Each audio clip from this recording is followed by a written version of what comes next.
กราบถวายความเคารพพระเถรานุเถระ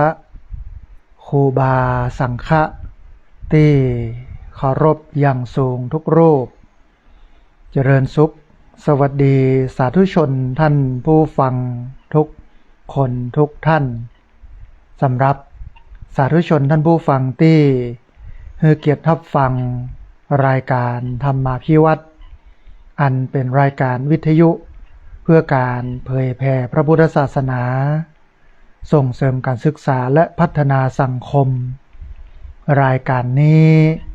รับผิดชอบโดยอาตมาภาพพระสาธิตธีระปัญโยประธานมูลนิธิธีระปัญโยตั้งอยู่ณที่พักสงฆ์สถาบันธรรมาภิวัตน์บ้านศพเตินตำบลศพปาดอำเภอแม่เมาะจังหวัดลำปางรายการนี้ออกอากาศทุกวันอังคารในเวลาตี 5ไปจนถึง 7 โมงเมื่อเจ้าผ่านทางสถานีวิทยุในเครือข่าย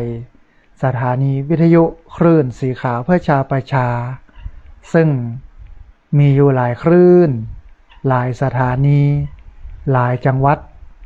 ออกอากาศผ่านทาง Facebook Live ซึ่งเป็นไลฟ์สดของสถานีวิทยุวัดไฝหินและ Facebook ของอาตมาภาพพระสาธิตธีระปัญโยบันทึกเทปเอาไปออกอากาศผ่านทางสถานีวิทยุเพื่อการศึกษาและพัฒนาอาชีพRadio Network FM 99.50 เมกะเฮิรตซ์ของวิทยาลัยเทคนิคกฟผแม่เมาะทุกวันศุกร์ในเวลา 8 โมงเมื่อเจ้าเป็นต้นไปและบันทึกเทปเอาไปออกผ่านทางเพจของมูลนิธิธีระปัญโยซึ่งช่องทางสุดท้ายตั้งหลังนี้ท่านผู้ฟังสามารถไปติดตามรับฟังย้อนหลังไปก๊อปปี้ลิงก์ไปคัดลอกลิงก์เอาไปส่งเอาไปแชร์ให้กับญาติธรรมทั้งหลายให้ได้ยินได้ฟังกันได้เต็มตัวท่านผู้ฟังวันนี้เฮาปะกันในบรรยากาศใกล้วันสำคัญทางด้านพระพุทธศาสนาเพราะว่าวันพรุ่งนี้นั้นเป็นวันอาสาฬหบูชาถัดจากวันอาสาฬหบูชาไปก็เป็นวันเข้าพรรษาเทศกาลเข้าพรรษาเทศกาลศึกษาเทศกาลปฏิบัติธรรมของผู้คนทั้งหลายก็มาแห่มแล้วท่านผู้ฟังในการที่เราจะสั่งสมบุญญาบารมีสร้างความดีให้กับตัวเก่าในช่วงเข้าพรรษาปีนี้นะฮะท่านผู้ฟังในวันพรุ่งนี้ก็เจริญพรไปร่วมกันทำบุญตักบาตรไหว้พระหับศีลนั่งสมาธิภาวนาปฏิบัติตามหลักการของพระพุทธศาสนาก็คือ 1. การให้ทาน 2. การรักษาศีล 3. การเจริญภาวนาแต่หัวใจสำคัญแห่งอันหนึ่งของวันพระก็คือการฟังธรรมที่จริงสมัยเก่าก่อนเนี่ยท่านผู้ฟังเปิ้นบ่ได้ฮ้องว่าวันพระเปิ้นฮ้องว่าวันธรรมสวนะธรรมสวนะก็คือวันฟังธรรมนั่นก็หมายความว่าที่แท้แล้ววันพระนั้นเปิ้นให้เฮาไปฟังธรรมทุกเจ้าพระสงฆ์เปิ้นก็จะเลือกธรรมะเอามาบรรยายให้กับท่านผู้ฟังบางวัดก็เป็นธรรมเป็นผูกเป็นภาษากำเมืองพื้นบ้านล้านนาบางวัดก็เป็นธรรมะบรรยายบรรยายให้โยมได้เข้าใจได้รู้นะฮะแต่ละวัดแต่ละวาเปิ้นก็มีวิธีการในการสอนญาติโยมที่มันแตกต่างกันแต่ว่าสาระสำคัญก็คือให้โยมได้รู้จักธรรมะและให้โยมนั้นเอาธรรมะไปใช้ในชีวิตประจำวันอันเนี้ยคือสิ่งหนึ่งที่ครูบาอาจารย์พระสงฆ์องค์สังฆเจ้าเปิ้นยะกันทำกันวันพรุ่งนี้นอกจากเราจะไปทำบุญตักบาตรตอนเช้าจะไปสมาทานศีลจะไปฟังธรรมจะไปนั่งสมาธิในช่วงเช้าแล้วในช่วงค่ำหลายวัดหลายวา เปิ้นก็จัดให้มีการเวียนเทียนการทำวัดสวดมนต์การฟังธรรมที่วัดเสร็จแล้วก็เวียนเทียนนะฮะในวันสำคัญทางด้านพระพุทธศาสนาโดยเฉพาะวันพรุ่งนี้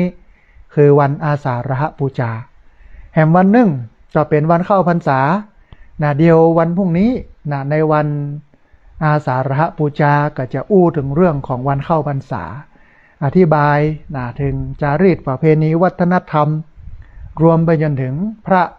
เปิ้นสามารถออกไปนอกวัดนอกวาในช่วงเข้าพรรษาได้โดยมีเหตุสำคัญจำเป็น 5-6 ประการอย่างเงี้ยในวันพรุ่งนี้ก็จะอู้เรื่องนี้ให้ท่านผู้ฟังทั้งหลายได้ฟังกันในวันนี้ก็จะถอดรหัสเรื่องวันอาสาฬหบูชาให้ท่านผู้ฟังได้เข้าใจแห่งมิติหนึ่ง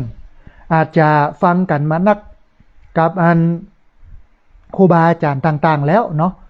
เพราะฉะนั้นเนี่ยก็ลองมาฟังแห่งมิติหนึ่งแต่ถ้ามันซ้ำกันครูบาอาจารย์เปิ้นว่าไปแล้วพระอาจารย์เอามาว่าแหมมันก็ดีนะท่านผู้ฟังเพราะว่ามันจะย้ำเตือนเราหรอให้เราได้เข้าใจชัดเจนยิ่งขึ้นเข้าใจกว้างขึ้นเข้าใจแจ่มแจ้งนักขึ้นมันก็เป็นระบบของมันแบบนั้นนะฮะท่านผู้ฟังตะวันนี้ก็เป็นโรงเรียนผู้สูงอายุอาตมาภาพก็พานักเรียนได้มาเรียนรู้ถึงเรื่องของการศึกษาและการปฏิบัติธรรมแล้วก็ในช่วงบ่ายนั้นมีสำนักงานพัฒนาการอำเภอแม่เมาะเพื่อนก็มาสอนการทำน้ำยาอเนกประสงค์ให้กับ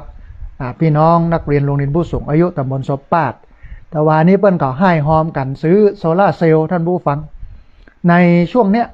เป็นช่วงที่วัดวาอารามต่างๆมีโยมทั้งหลายไปร่วมทำบุญกันหลายวัดหลายวาโดยเฉพาะการถวายเทียนเข้าพรรษาคือสาระสำคัญของการถวายเทียนเข้าพรรษาเนี่ยก็คือให้วัดสว่างสวัยให้วัดมันแจ้งมันเป่งให้ตัวเจ้าได้หันเวลาเดินเวลาทำกิจกรรมต่างๆเอกแต่พอการเวลามันผ่านไปเทียนเข้าพรรษาเนี่ยบ่ค่อยได้ใจเทียนเข้าพรรษาบ่ค่อยได้ใจก็เลยใจโซลาร์เซลล์ใจหลอดไฟใจโน่นนี่นั่นตามความเปลี่ยนแปลงของโลกก็มันเปลี่ยนแปลงไปแต่นี้ท่านผู้ฟัง 2,500 ปีแล้ว2,569 ปีแล้วมันก็เปลี่ยนแปลงเป็นธรรมดาเพราะฉะนั้นถ้าเราจะเนี่ยเรื่องของการถวายเทียนเข้าพรรษามันก็จะมีอยู่สัก3เรื่องเนาะเรื่องแรกคือรักษาแบบเบ้าจารีตโบราณก็คือการมาหล่อเทียนมันก็ทำให้คนในชุมชนเปิ้นสมัครสมานสามัคคีกันจ้อมหอมกันแล้วก็แกะออกมาเอาไปแห่เอาไปตานอันนี้อันหนึ่งอันที่สองหลายคนก็บ่ถวายเทียนใหญ่ถวายเทียนน้อยถวายเทียนน้อย เพราะว่าเทียนน้อยเนี่ยที่เปิ้นเอาไปไว้ที่โต๊ะหมู่บูชาเอาไว้จุดธูปเทียนบูชาพระรัตนตรัยเนี่ยในช่วงเข้าพรรษาพระเปิ้นก็จะทำวัดสวดมนต์เจ้าเย็นประจำรวมไปจนถึงวันพระญาติโยมมากินมาทานก็ต้องใช้เพราะฉะนั้นถ้าเอาบัตรทานเตียนเล่มใหญ่ เฮาก็จะทานเตียนเล่มน้อยเตียนเล่มบาทที่เอาไปปักไว้หน้าพระพุทธรูปโต๊ะหมู่บูชาอันนั้นก็ได้ใช้แห่งประการหนึ่งทะลุทะลวงไปเลยก็ใช้โซล่าเซลล์หรือที่จริงใกล้ช่วงเข้าพรรษาเนี่ยก็ให้หอมปัจจัยกันเอาเทียนเข้าพรรษาสักเล่มหนึ่งเล่มน้อยๆเอาไปถวายที่เหลือก็เป็นปัจจัยแล้วก็ไปบูรณะปฏิสังขรณ์กุฏิศาลาที่มันมีไฟเพราะว่าบางเตื้อเนี่ยไฟในศาลาไฟในกุฏิน่ะสายไฟมันเก่าแก่แลลายแล้วดูท่านผู้ฟังมันเมินนานตานเปล่ามาแล้วถ้าเอาไปบูรณะ ไปเปลี่ยนเหี้ยมันก็จะทำให้เกิดความปลอดภัยขึ้นมาสังเกตในช่วงเข้าพรรษาเนี่ยกุปีเนี่ยก็จะมีเหตุไฟไหม้ส่วนหนึ่งเนี่ยก็มาจากการจุดเทียนละไว้ในห้องในศาลามันก็เลยไหม้เพราะฉะนั้นเนี่ย ทางที่ดีเฮาก็ตานโซล่าเซลล์หรือไปจัดระบบสายไฟใหม่เปลี่ยนสายไฟเปลี่ยนหลอดไฟเปลี่ยนปลั๊กเปลี่ยนสวิตช์ต่างๆในกุฏิในศาลาปีนี้เอาหลังนี้ ปีหน้าเอาหลังปุ๊ดปีต่อไปก็เอาหลังนั่นหลังนั่นหลังนั่นเดี๋ยวนี่คือต้องมองแบบประโยชน์นิยมท่านผู้ฟังพุทธศาสนานั้นเป็นศาสนาของประโยชน์นิยมบ่ได้มองถึงเรื่องอื่นบ่ได้มองถึงเรื่องความศรัทธาแต่ชาวพุทธส่วนใหญ่อะ บ่ได้กึดนะเปิ้นตานเตียนกับตานเตียนอันนะจะลือจะลากับตานเตียนอันนะคือต้องยะให้มันได้สาระของมันทะลุไปถึงแก่นแท้ของมันก็เพราะว่าเฮาเป็นคนเปิ้นฮ้องว่าฉาบฉวย เป็นคนที่ไกลจากศาสนาเป็นคนที่บ่ศึกษาธรรมะแต่ศึกษาธรรมะว่าเอาเหมือนเล่นๆน่ะก็เลยปฏิบัติกันเหมือนเล่นๆเพราะฉะนั้น ชาวพุทธซึ่งแปลว่าเป็นคนที่หูแปลว่าคนที่ตื่นแปลว่าคนที่เบิกบานสมควรแล้วที่จะต้องหูตื่นเบิกบานมาจัดการถวายเทียนเข้าพรรษาอย่างที่อาตมาภาพบอกที่จริง การถวายเทียนเข้าพรรษานี่เปิ้นก็ปรารภเหตุของนางวิสาขามหาอุบาสิกาที่เปิ้นเป็นโยมอุปถัมภ์อุปถากพระพุทธเจ้าสมัยที่พระพุทธเจ้ายังมีพระชนมาชีพอยู่นางวิสาขาก็ไปกินไปตานเป็นประจำถึงเวลาหน้านั้นก็เอาอันนั้นมาหน้านี้ก็เอาอันนี้มาก็อย่างหน้าฝนเนี่ย ตัวเจ้าเปิ้นบ่ได้ไปไหนโลกทีนี้เมื่อบ่ได้ไปไหนเปิ้นอยู่จ้อมกันในวัดสิ่งสำคัญที่สุดคือแสงสว่างนางก็เลยเอาอันเตียนเข้าพรรษาไปถวายเอาประทีปในสมัยนั้นเปิ้นบ่ได้ฮ้องเตียนเปิ้นฮ้องว่าประทีปโคมไฟนะฮะเอาไปถวายมันก็เลยเป็นต้นเหตุ ของการถวายเตียนเข้าพรรษาสืบต่อกันมาแต่ถึงวันนี้เนี่ยเอาเปิงมาได้อะนะเอาเตียนเข้าพรรษาไปถวายร้านหลายที่หลายตางอาจจะมีนะที่เปลี่ยนเป็นหลอดไฟมาสำรวจก่อนว่าวัดจะเปลี่ยนหลอดไฟตรงไหนอย่างใดก็เอามาถวายเสร็จแล้วก็เปลี่ยนเลยนี่มันได้ใจหรอ มันได้เป็นประโยชน์โลบางเตื้อบางคนก็บ่ได้เอาหลอดไฟไอ้หยังแต่ว่ามาดูระบบไฟในวัดศาลาหลังนี้เก่าแก่แลลายสายไฟมันเหลืองละมันกรอบละเดี๋ยวมันจะช็อตเปลี่ยนสายไฟเลยเปลี่ยนหลอดไฟเปลี่ยนสวิตช์เปลี่ยนปลั๊กมันต้องเกิดอย่างนี้หลายวัดบ่ได้เปลี่ยนอะไรอย่างเลยเอาเตียนเล่มน้อยภาษาเมืองเฮาฮ้องเนี่ยเตียนเล่มละบาทเอามาไว้ที่วัดพระเจ้าเปิ้นก็จะได้เอาปักที่หน้าโต๊ะหมู่บูชาเสร็จแล้วก็ไหว้พระสวดมนต์เช้าเย็นนะฮะอันนี้คือความเป็นมาของการถวายเทียนเข้าพรรษาแล้วก็จะมีการถวายผ้าอาบน้ำฝนท่านผู้ฟังผ้าอาบน้ำฝนเดี๋ยววันพรุ่งนี้ ก็จะสองเรื่องนี้คือท่านผู้ฟังได้เข้าใจแหมกำหนึ่งการถวายผ้าอาบน้ำฝนเนี่ยในสมัยพุทธกาลมันสำคัญนะสำคัญตรงไหนสำคัญตรงที่ว่าสมัยพุทธกาล 2,500 กว่าปีก่อนนั้นผ้ามันหายากมากผ้านี่หายากตัวเจ้าพระสงฆ์ก็ได้จำเป็นไปเอาผ้าที่ปันศพผ้าที่เปิ้นขว้างเปิ้นทิ้งเอามาตัดเอามาเย็บมาย้อมแล้วเอามานุ่งนะฮะเอามาใส่อันเนี้ยคือผ้าสมัยมาเก่าทีนี้บางรูปมีผ้าอยู่ผืนเดียวอย่างสบงเนี่ยผ้านุ่งของตัวเจ้าเหมือนสิ้นเนี่ยมีผืนเดียวสังคติจีวรก็มีอันเดียวเวลาจะส่งน้ำอาบน้ำก็จะต้องโปรยมดนี้ถ้าเอาไปใส่สบงอาบน้ำสบงมันก็เปียกก็ต้องโปรยอาบน้ำเผอิญว่า วันนั้นเป็นวันฝนตกตัวเจ้าเปิ้นกับโปรยไม่นุ่งห่มเสื้อผ้า แต่คนอินเดียเป็นเรื่องปกติเปิ้นบ่ได้ตลกตกใจอย่างกับการที่นักบวชบ่นุ่งเสื้อผ้าเพราะว่าในสมัยพุทธกาลแล้วก็ในสมัยบัดเดียวเนี่ยณปัจจุบันนี้นะที่ประเทศอินเดียมันมีนักบวชที่บ่นุ่งห่มเสื้อผ้าเป็นนิกายเชนนี่เปิ้นบ่นุ่งห่มเสื้อผ้าเป็นลัทธินุ่งลมห่มฟ้าออกมาจากป่าเดินเข้าหมู่บ้านเนี่ยปวดโถคนอินเดียเปิ้นนับถือวิ่งไปกราบวิ่งไปไหว้อันมีอยู่วันหนึ่งนางวิสาขากระใจคนใจไปนิมนต์ตุเจ้าพระสงฆ์ว่าวันพรุ่งนี้จะทำบุญบ้านเด้อก็เฮือนางคนรับใจไปนางคนรับใจไปถึงวัดท่านผู้ฟังเปิดประตูเข้าไปปุ๊บโผมาเจอตุเจ้าพระสงฆ์สักรูปเจอก็ชีเปลือยเจอก็อันคนป่วยหลังก้างในวัดเต็มมันหมดนางก็เลยรีบปิกมา มาบอกนางวิสาขาว่าในวัดนั้นมีไผอยู่น่ะตุเจ้ามีกล้าชีเปลือยอีกเนาะนางวิสาขาเป็นคนที่ฉลาดนะท่านผู้ฟังเป็นคนที่คิด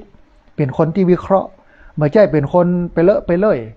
นางก็กึดขึ้นว่าสงสัยเนี่ยตุเจ้าเปิ้นถ้าจะอาบน้ำเปิ้นถ้าจะส่งน้ำแล้วก็บ่มีผ้าเอาไว้อาบเฮาไปขออนุญาตพระพุทธเจ้าดีกว่าว่าเฮาจะถวายผ้าอาบน้ำฝนนางก็เลยไปขออนุญาตพระพุทธเจ้าว่าเนี่ยนาฝนตุเจ้าเปิ้นส่งน้ำแล้วบ่มีผ้านุ่งผ้าห่มในการเอามาส่งน้ำเอามาอาบน้ำเพราะฉะนั้นขอพระพุทธเจ้าอนุญาตข้าเจ้านางวิสาขาถวายผ้าอาบน้ำฝนตุเจ้าได้ก่อพระเจ้าก็เลยอนุญาตเนี่ยมันก็เลยเป็นที่มาของการถวายผ้าอาบน้ำฝนคือเราต้องเฮียนหูท่านผู้ฟังชาวพุทธต้องเฮียนหูบ่ใช่ยะตัวเปิ้นไปเลยเปิ้นยะหยังก็ยะทำหยังก็ทำโดยที่บ่กึดบ่อ่านโดยที่บ่วิเคราะห์บ่พอหน้าพอหลังพระเจ้านะท่านผู้ฟังเปิ้นบอกว่านิสัมมะการนังไสยโยใคร่ครวญก่อนแล้วจึงทำคิดเหี่ยก่อนพิจารณาเหี่ยก่อนทำความเข้าใจเหี่ยก่อนแล้วจึงทำไม่ใช่ทำไปเลอะไปเลยทำไปตามเปิ้นอย่างอันอย่างงี้นะยิ่งวันนี้เนี่ยวัฒนธรรมประเพณีของเฮามันเลอะเทอะไปเลยแล้วลูกมันบ่ได้ดึงเฮาเข้าสู่ความเป็นพุทธนะถึงวันเนี้ยวัฒนธรรมประเพณีเนี่ยมันดึงเฮาไปไกลจากพุทธด้วยซ้ำบางทีก็มาติดแค่วัฒนธรรมหลายคนก็บอกว่าวัฒนธรรมประเพณีเนี่ยมันเป็นกระพี้ของศาสนานะอาตมาภาพก็บอกว่าสมัยบะเก้าก็แม่นอยู่มันเป็นกระพี้ของศาสนาเพราะว่าศาสนามันก็เหมือนต้นไม้มีตึงแก่นมีตึงกระพี้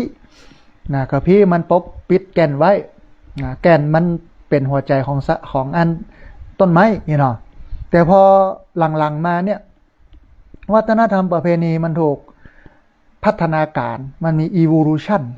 เพื่อนน้องว่ามีวิวัฒนาการออกห่างจากพุทธไปนักขึ้นกลายเป็นฝุ่นที่ไปติดเปลือกกลายเป็นฝุ่นที่ไปติดกับผีไม่ใช่กับผีสกรรมแต่แท้ที่จริงแล้ววัฒนธรรมประเพณีงานต่างๆเช่นขึ้นบ้านใหม่งานแต่งงานศพงานบวชหรืองานทำบุญบ้านงานอะไรอย่างต่างๆเนี่ยสาระสำคัญก็คือให้คนมาฝึกมาสมาทานศีลมาฝึกเรื่องศีลมาตานมาทำบุญมาฟังธรรมสาระสำคัญของมันอยู่ตรงนั้นแต่บัดเดียวนี้มันบ่ได้เป็นอย่างนั้นไปแล้วเอากลายเป็นม่วนงานสันเหล้ากินเหล้ามอยาห้องลำต่ำเต้นไปเหียเนี่ยมันก็เลยทำให้เราไกลจากศาสนาห่างจากศาสนาไปนักเข้านะฮะเหมือนกันกับนางวิสาขาปัญญาสองอย่างเนาะในสมัยพุทธกาลถวายเตียนถวายผ้าอาบน้ำฝนก็เลยเป็นที่มาของการถวายผ้าอาบน้ำฝนถวายเตียนนะฮะในวันพรุ่งนี้นะฮะในวันพรุ่งนี้ในวันอาสาฬหบูชานะฮะในวันนั้นอาสาฬหบูชาในวันเข้าพรรษาทีนี้ท่านผู้ฟังวันนี้จะมาพาท่านผู้ฟังไปเฮียนฮู้ถึงเรื่องวันอาสาฬหบูชาแต่ก่อนที่จะเฮียนฮู้เรื่องวันอาสาฬหบูชาเฮามาเอาบุญกันสักหน่อยก่อนบอกกล่าวข่าวบุญ1บุญเนาะนะฮะคือบุญแรกเนี่ยก็คือเป็นบุญของอันการสร้างพระธาตุเจดีย์สุขเจริญคืออาตมาภาพหลังจากที่หล่อเตียนเข้าพรรษา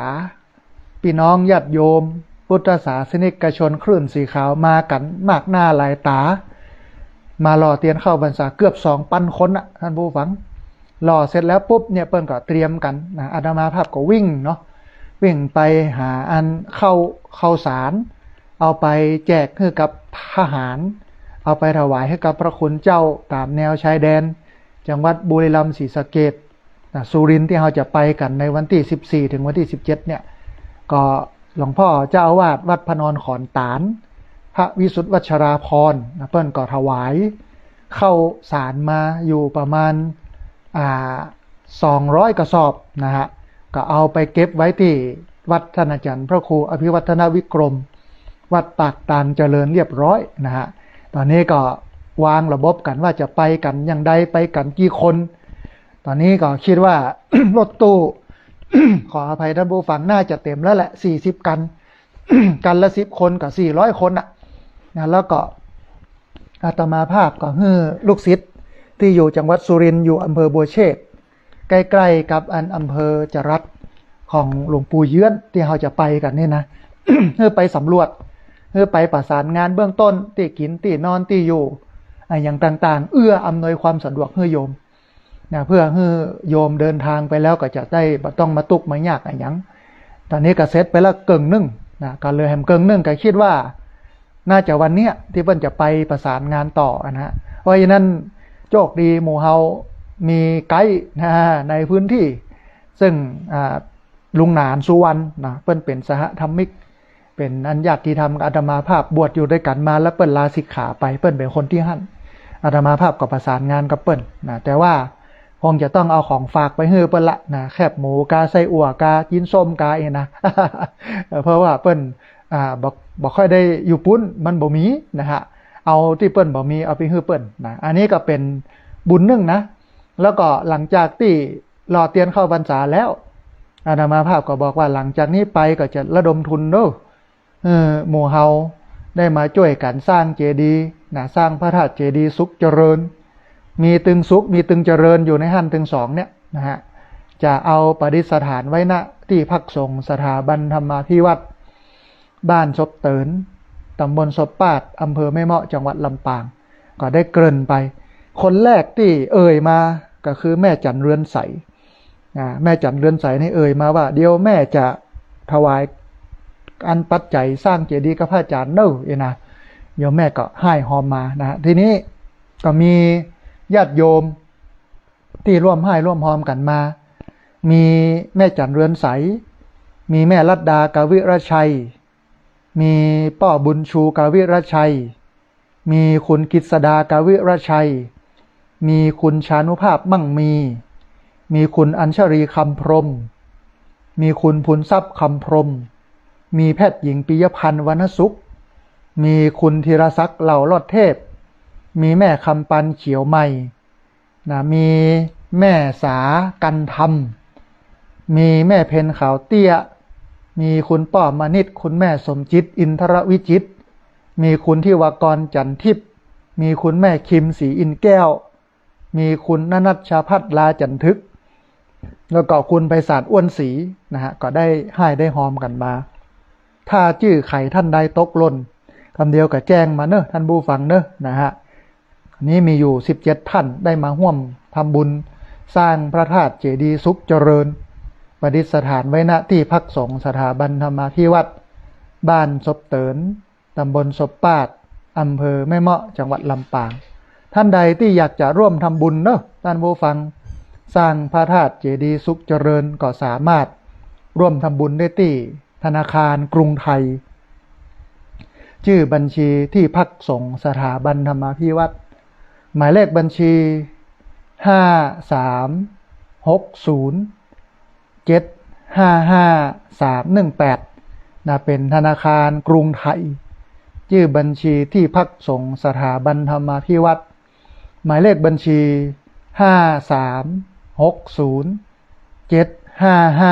5360755318นะฮะอันนี้ก็สามารถร่วมทำบุญร่วมอนุโมทนาบุญกันได้นะฮะเอาละท่านผู้ฟังปิกเข้ามาสู่เนื้อหาสาระที่จะเอ่ยกันในวันนี้ก็คือเรื่องของวันอาสาฬหบูชานะในวันอาสาฬหบูชาก็คือในวันพรุ่งนี้เนี่ยเฮาก็จะได้ไปทำบุญกินทานกันระลึกนึกถึงพระพุทธเจ้าระลึกนึกถึงพระธรรมและนึกถึงพระสงฆ์ตามฮีดหอยของชาวพุทธที่เฮาทำสืบต่อกันมาแต่จะไปละไปลืมนะท่านผู้ฟังไปแล้วเมื่อมันได้3อย่างนะได้ทานได้ศีลได้ภาวนาหรือได้ศีลได้สมาธิได้ปัญญาเมื่อได้3ตัวนี้เวลาเราไปกินไปทานถ้าบ่ได้3ตัวนี้มันปุดตื่นนะ มันปุดตื่นนะมันบ่ได้อย่างสักอย่างนะฮะเมื่อมันได้3อย่างนี้คือทานศีลภาวนา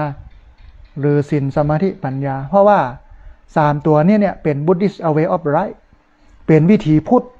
เป็นวิถีของชาวพุทธต้องอยู่กับวิถีนี้คือวิถีของศีลวิถีของสมาธิวิถีของปัญญาก็ตึงวันนี้มันเพลินมันไกลไปจากศีลธรรม จนหลวงพ่อพุทธทาสเพิ่นอู้ไว้ในสมัยบักเก่า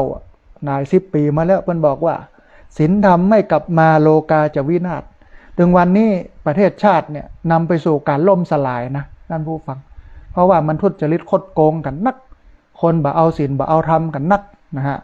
อาตมาภาพก็เลยต้องมากระตุกมากระตุ้นมาบอกกล่าวโยมว่าเอ้ยโ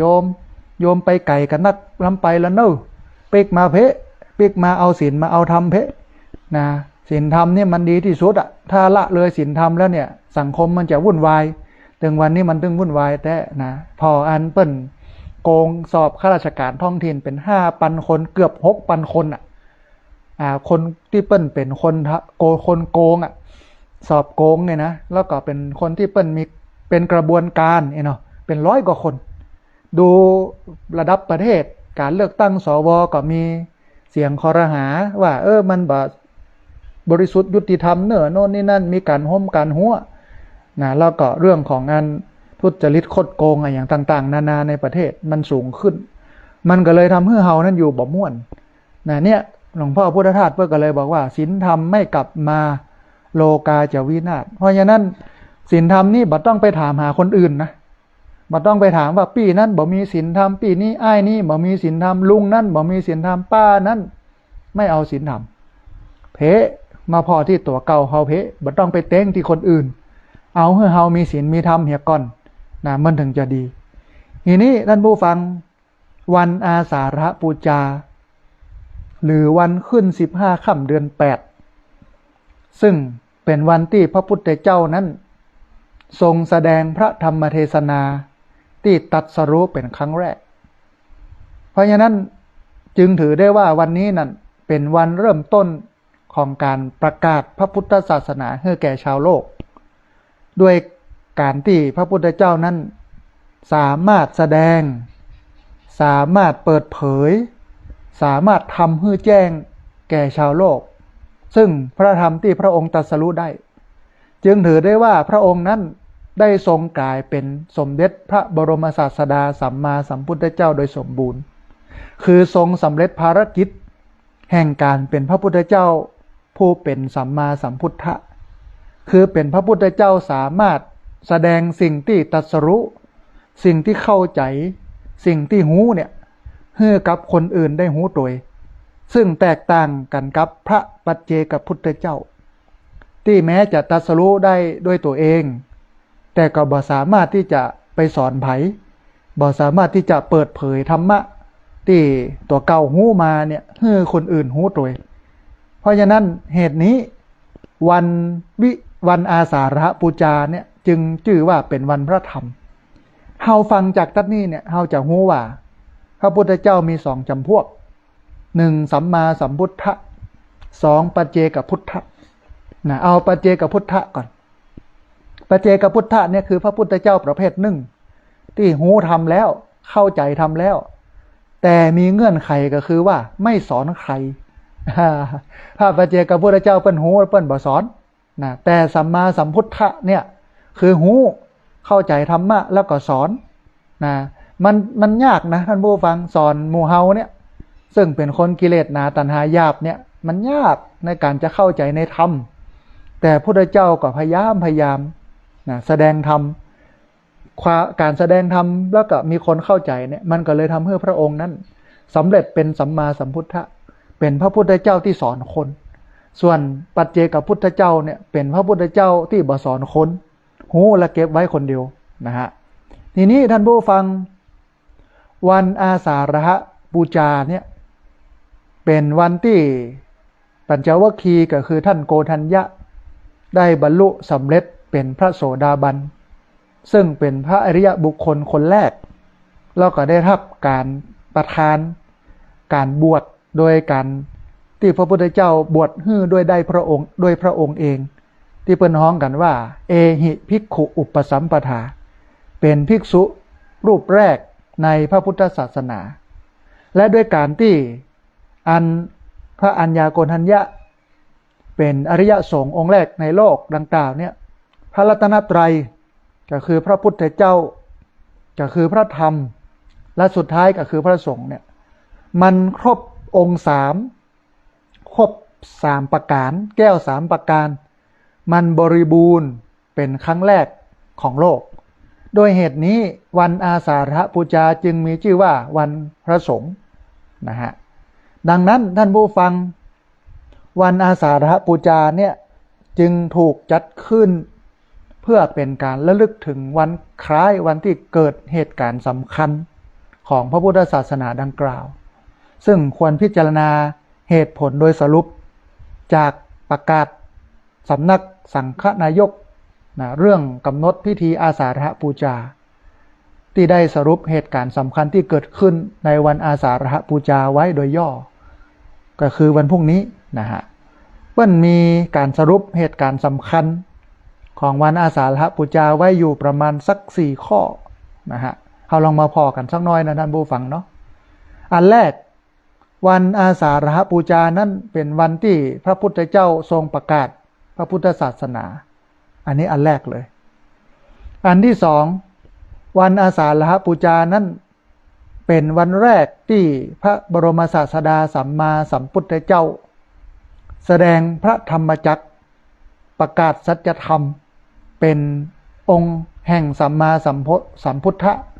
นะฮะคือสำเร็จความเป็นพระสัมมาสัมพุทธเจ้าโดยการแสดงพระธรรมเทศนากันแรกที่ชื่อว่าธรรมจักรกัปปวัตตนสูตรข้อ3ท่านผู้ฟังเปิ้นบอกว่าเป็นวันที่อริยสาวกองค์แรกบังเกิดขึ้นในโลกก็คืออัญญาโกณทัญญะเปิ้นได้รับการบวชโดยเอหิภิกขุอุปสัมปทาคือเป็นคนที่พระพุทธเจ้าบวชให้คนแรกของโลกและเป็นพระสงฆ์รูปแรกของโลกนะฮะอันสุดท้าย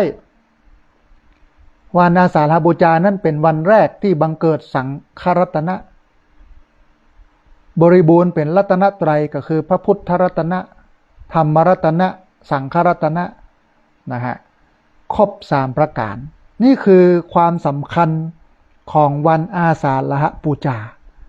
อาสาฬหบูชาเป็นวันหนึ่งพระพุทธเจ้าแสดงพระธรรมเทศนากันแรกขึ้นในโลกก็คือธรรมจักรกัปปวัตตนสูตร2เป็นวันที่มีคนเข้าใจในธรรมะของพระองค์นะก็คืออัญญาโกณทัญญะพราหมณ์เท่าที่สุดในยุคนั้นในปัญจวัคคีย์ทั้ง5เนี่ยนะมีโกณทัญญะมีวัปปะมีพัทธิยะมีมหานามะแล้วก็มีอัสสชิเปิ้นเข้าใจนะโกณทัญญะเข้าใจคนแรกนะเสร็จแล้วก็ขอบวชนะครับมีสังฆรัตนะเกิดขึ้นก็มีพระพุทธมีแล้วโลกพระพุทธเจ้ามีแล้วพระธรรมก็มีแล้วนะพระสงฆ์ก็มีแล้วเป็นอันว่าพระรัตนตรัยคือพระพุทธพระธรรมพระสงฆ์ครบถ้วนกระบวนความกันในวันนั้นนะฮะทีนี้ท่านผู้ฟังเหตุการณ์สำคัญที่เกิดขึ้นในวันอาสาฬหบูชาในพุทธประวัติเราลองย้อนไปดูในพุทธประวัติสักหน่อยหนึ่งในพุทธประวัติเนี่ยเปิ้นกล่าวไว้ว่าหลังจากที่พระพุทธเจ้าได้ตรัสรู้เป็นพระสัมมาสัมพุทธเจ้าในวันขึ้น15ค่ำเดือน6ก็คือวันวิสาขบูชาณตำบลอุรุเวลาเสนานิคมแล้วพระองค์ก็ได้ประทับเสวยวิมุตติสุขคือสุขที่เกิดจากการหลุดพ้นจากกิเลสที่ปื้นต้นสีมหาโพธิ์เป็นเวลา7 สัปดาห์นะฮะแล้วก็ในขณะนั้นเนี่ยทรงประทับเสวยวิมุตติสุขในสัปดาห์ที่5หลังจากการตรัสรู้ภายใต้ต้นอชปารนิโคธใกล้ฝั่งแม่น้ำเนรัญชราก็พระองค์ก็ได้ทรงมานั่งคำนึงว่าสิ่งที่พระองค์หูนั้นเนี่ยมันเป็นของลึกซึ้งมันเป็นของยากไม่ใช่ของธรรมดานะยากที่คนกิเลสตัณหาหยาบจะเข้าใจจะหูได้คนจะหูจะเข้าใจได้เนี่ยมันยากยากมากก็เลยอ่อนพระทัยท้อพระทัยบอกค่อยอยากให้สอนไผนะเพราะว่าคนมันก็บ่รู้บ่ทูเนี่ยกิเลสตัณหาหยาบเนี่ยมันจะเข้าใจยังได้เนาะพระองค์ก็มานั่งเป็นกำกึดท่านนะถ้าเป็นภาษาบ้านเฮาเนาะท่านผู้ฟังทีนี้หลังจากที่พระพุทธเจ้านั่ง พอไปพอมาในสระน้ำมันก็มีดอกบัวอยู่ในสระน้ำหั่นนะอันสระน้ำเนี่ยมันก็มีดอกบัวอยู่หลากหลายจำพวกในพระไตรปิฎกนี้แต่เลยนะมีอยู่3จำพวกเท่านั้นแต่ในอรรถกถาที่เปิ้นอธิบายพระไตรปิฎกเปิ้นเพิ่มเข้ามาแห่งจำพวกหนึ่งนะที่จริงดอกบัวมี3จำพวกในพระไตรปิฎกไม่ใช่มี4จำพวกนะอันนี้คือเฮาเข้าใจเห็นเนอะท่านผู้ฟังมี3จำพวกไม่ได้มี4จำพวกมีจำพวกไหนพ้องจำพวกแรกที่มันบานมันขึ้นบานอยู่บนเหนือน้ำโดนแสงแดดส่องมันก็เป่งก็ใสมันก็บานเนี่ยอันนี้คือจำพวกแรกจำพวกที่2ก็อยู่ปริมน้ำนะปิ่มน้ำถ้าตกมาวันหนึ่งมันก็ปุขึ้นมามันก็โป่งขึ้นมาแดดส่องมันก็บานอันนี้คือจำพวกที่2จำพวกที่3คืออยู่ใต้น้ำรอวันที่จะปิ่มน้ำแล้วก็รอวันที่จะปุจะเป่งจะบานนะฮะ3จำพวกตัวอันคือพุทธศาสนาเนี่ยเป็นศาสนาที่ให้ความสำคัญกับเรื่องของมนุษยนิยมให้ความสำคัญกับมนุษย์คือเมื่อมนุษย์เกิดมาเป็นมนุษย์แล้วเนี่ยมนุษย์ทุกคนนั้นย่อมมีศักยภาพในการฝึกหัดพัฒนาตัวเก่าบ่มีใครที่ฝึกบ่ได้ในพุทธศาสนาเนี่ยไม่มีใครที่ฝึกไม่ได้ก็ขนาดจ้างม้างัวควายหมูเห็ดเป็ดไก่นกหนูหูปีกเปิ้นยังเอามาฝึกได้นกบางจำพวกเปิ้นก็อู้ได้ม้านะที่มันเป็นม้าป่าม้าลึกเปิ้นก็เอามาขี่มาฝึกมาฮัดซ้ายๆขวาๆวิ่งหน้าวิ่งหลังจ้างนะเปิ้นก็เอามาฝึกแผ่วเสือแผ่วสิงโตพุ่นนะท่านผู้ฟังเปิ้นก็ยังเอามาฝึกได้เอาหมอบเอาการเอาลุกเอาเดินนะอย่างที่ฝึกบ่ได้นี่มีลิงขนาดอันลึกหายเป็นลิงเป็นก้างเงี้ยเนาะ เปิ้นก็เอามาฝึกนี่ฝึกให้มันขึ้นต้นมะพร้าวฝึกเอามาแสดงนะให้เป็นละครลิงฝึกให้มาปั่นรถถีบนี่นะจ้างที่อันห้างชัดเนี่ยศูนย์ฝึกลูกจ้างห้างชัดเนี่ยเปิ้นฝึกแผววาดโหบพุ่นนะจ้างวาดโหบฝึกแผวเตะฟุตบอลพุ่นเนี่ยแล้วมนุษย์เนี่ยมันยิ่งกว่านะมันประเสริฐกว่ามันดีกว่ามันสูงกว่าสัตว์เดรัจฉานหมู่นั้นมันจะฝึกบ่ได้อย่างไรท่านผู้ฟังนะพุทธศาสนาก็เลยมองว่าเมื่อมนุษย์ทุกคนเกิดมาเป็นมนุษย์นั้นย่อมมีศักยภาพในการฝึกหัดพัฒนาตนเองเพราะฉะนั้นบัวเหล่าที่4ปะทะปรมะบัวที่อยู่ใต้น้ำนี่อยู่ใต้โคนตมเป็นอาหารของเต่าและปลาเนี่ยไม่มีในพระไตรปิฎกไม่มีแต่ครูบาอาจารย์ยุคหลังๆเปิ้นใส่เข้ามามันมีครบ4เหล่าแต่ที่จริงแล้วในพระไตรปิฎกมี3เหล่าทีนี้ท่านผู้ฟังบอกกองพุทธเจ้าเปิ้นกึดได้อย่างอีว่าคนเฮาก็มีความแตกต่างหลากหลายเนาะบางคนสอนคำเดียวก็หูละบางคนสอน2เตื้อ3เตื้อก็เข้าใจบางคนเนี่ยต้องสอนมันปดเท่า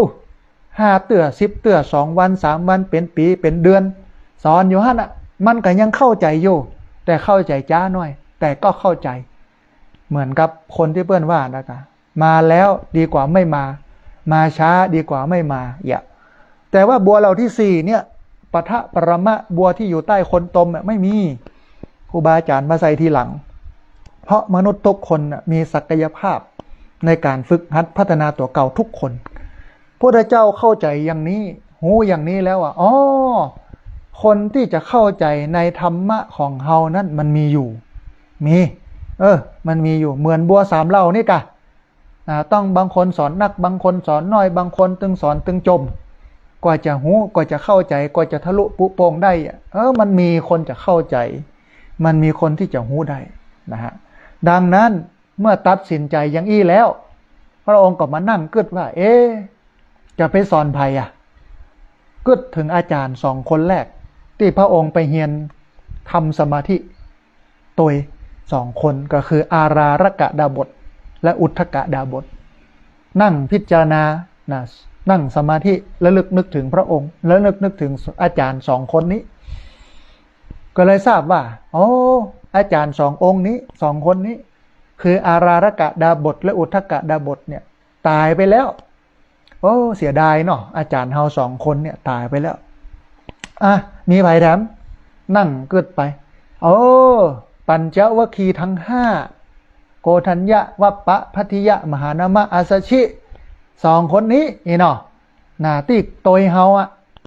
มาแล้วก็หนีละเฮาไป หนีละเฮาไปด้วยความเข้าใจผิดนะประวัติเรื่องปัญจวัคคีย์ทั้งห้านี่น่าสนใจนะท่านผู้ฟังวันนี้มีเวลาจะเล่าให้ฟังอย่างน้อยนึงก็แล้วกันคือในสมัยที่พระเจ้าได้ประสูติการก็คือเกิดใหม่ๆสมัยนั้นเนาะ พระเจ้าสุโธทนะผู้เป็นพระราชบิดาก็คือป่อเวลาพระเจ้าเกิดมาปั๊บเจ้าชายสิทธัตถะตอนนั้นที่ยังไม่ได้เป็นพระเจ้าเตื้อพระเจ้าเป็นพระเจ้าได้เพราะตรัสรู้ที่ใต้ต้นสีมหาโพธิ์ถึงฮ้องว่าเป็นพระพุทธเจ้าได้แต่ก่อนหน้านั้นไม่ได้เป็นเตื้อเป็นเจ้าชายสิทธัตถะและก็เป็นโพธิสัตว์ผู้ที่ปั้มเปงปารมีเพื่อความเป็นพระพุทธเจ้าเจ้าชายสิทธัตถะเกิดมาใหม่ๆพระราชบิดาก็คือป่อคือพระเจ้าสุโธทนะก็ฮื้อพราหมณ์8 คนที่ถือว่ามีชื่อเสียงที่สุดในยุคนั้นมาทำนายดวงชะตาพราหมณ์8 คนมาทำนายดวงชะตา7 คนแรกเป็น2 กรรมว่า1เจ้าชายสิทธัตถะเนี่ยถ้าอยู่เป็นมหากษัตริย์อยู่เป็นกษัตริย์นี่นะครองราชย์ต่อจากพระองค์ก็คือพระเจ้าสุโธทนะผู้เป็นป่อเนี่ยจะเป็นกษัตริย์ที่ยิ่งใหญ่พระองค์หนึ่งเลยนะน่าจะเป็นมหาราชจะเป็นกษัตริย์ที่ยิ่งใหญ่ครอบครองแผ่นดินอันกว้างใหญ่ไพศาลปกครองโดยธรรมพระองค์หนึ่งเลยทีเดียว2ถ้าออกบวชสละราชบัลลังก์และไปบวชเป็นตุเจ้า ไปบวชเป็นนักบวชเป็นสมณพราหมณ์ก็จะได้เป็นเจ้าลัทธิจะได้เป็นศาสดาคนหนึ่งของโลกที่สำคัญอันนี้7 คนแรกได้ทำนายไว้อย่างนี้แต่มีพราหมณ์หนุ่มคนหนึ่งหนุ่มที่สุดในยุคนั้นก็คือโกณฑัญญพราหมณ์โกณฑัญญพราหมณ์ทำนายว่าบัดใจนะพระเจ้านี่เจ้าชายสิทธัตถะนี่ยังได้ต้องออกบวชแน่นอนดูดวงชะตาละออกบวชแน่นี่นะทีนี้กรรมอู้นี่เนี่ยมันก็เลยไปเสียดแทงหัวใจของพระเจ้าสุโธทนะที่บ่อยากให้ลูกบ่าวออกบวชอยากให้ลูกบ่าวนั้นครองราชย์อยากให้ลูกบ่าวนั้นสืบราชบัลลังก์แทนพระองค์คำนี้พระราชบิดาก็คือพระเจ้าสุโธทนะก็ให้คนใจแปลงปราสาทขึ้นมา3 หลัง3 ฤดูเป็นห้องว่าปราสาท3 ฤดูฝนฤดูร้อนฤดูหนาวในปราสาทต่างๆก็จะมีสนมกำนันคนรับใช้มีสล้อซอซึงมีเพลงดนตรีมีระบำคือสุดเวียงไปตั้งโลกมอมเมาเจ้าชายสิทธัตถะบ่ให้ออกบวชให้เป็นอยู่กับความสุขของโลกก็คือโลกิยะนะฮะ3 ปราสาท3 หลังหน้าร้อนก็อยู่หลังนี้หน้าหนาวก็อยู่หลังเพหน้าฝนก็อยู่หลังเพทีนี้จนพระองค์นั้นคือเจ้าชายสิทธัตถะนั้นก่ายอายุ29ก่ายละกับการมาอยู่แบบเนี้ยเสร็จแล้วก็ลักออกไปแอวดูบ้านดูเมืองเพราะว่าสมัยตะก่อนไปตัวป่อเนี่ยบ้านเมืองมันสะอาดสะอ้านหรอกถ้าพระราชามหากษัตริย์มาเนี่ยเพิ่งก็ต้องไปเพียวไปพัดเอาหมาเอาคนเจ็บคนป่วยคนพิการไปซ่อนไว้ตั้งหลังมีแต่คนงามคนดีมาโชว์ทรงพระเจริญอย่าพระองค์ก็บ่ได้หันในอย่างที่มันผิดแผกแตกต่างไปบ่หันความบ่ดีบ่งาม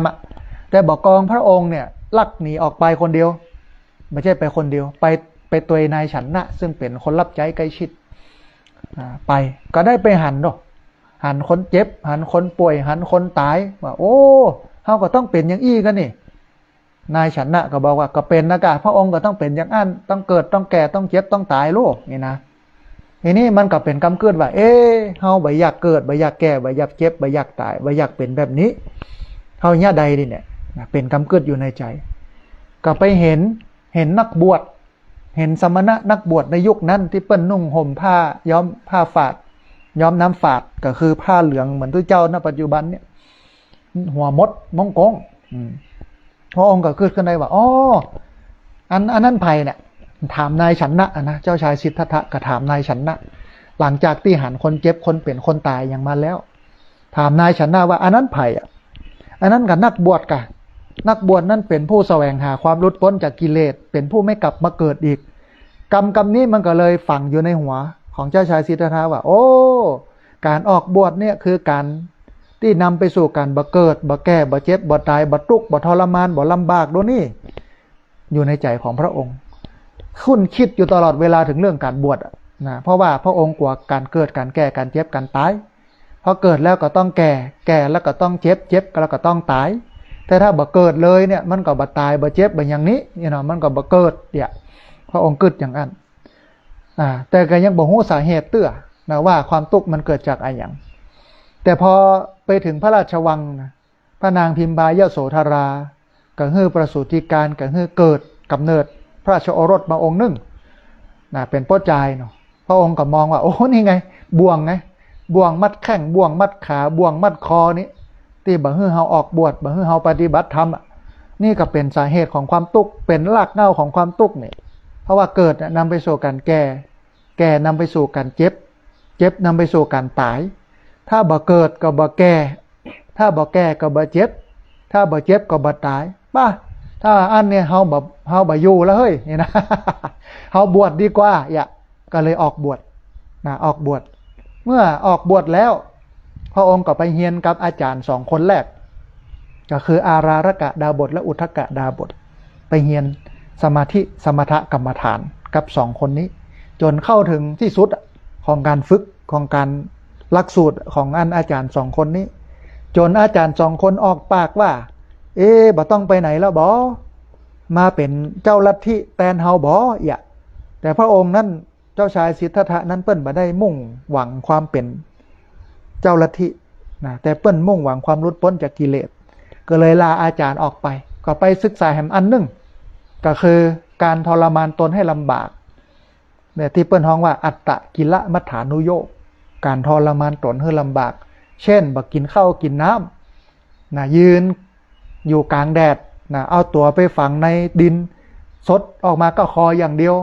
อยู่บนหนามยกมือขึ้นข้างเดียวเป็นปีเป็นเดือนถึงวันนี้ นักบวชในอินเดียก็ปฏิบัติแบบนี้นะฮะที่เปิ้นฝึกกันเนี่ยนะพระองค์ก็อย่างนั้นอยู่6 ปีทีนี้เวลาพระองค์ไปฝึกอัตตกิลมัฏฐานุโยคการทรมานตนให้ลำบาก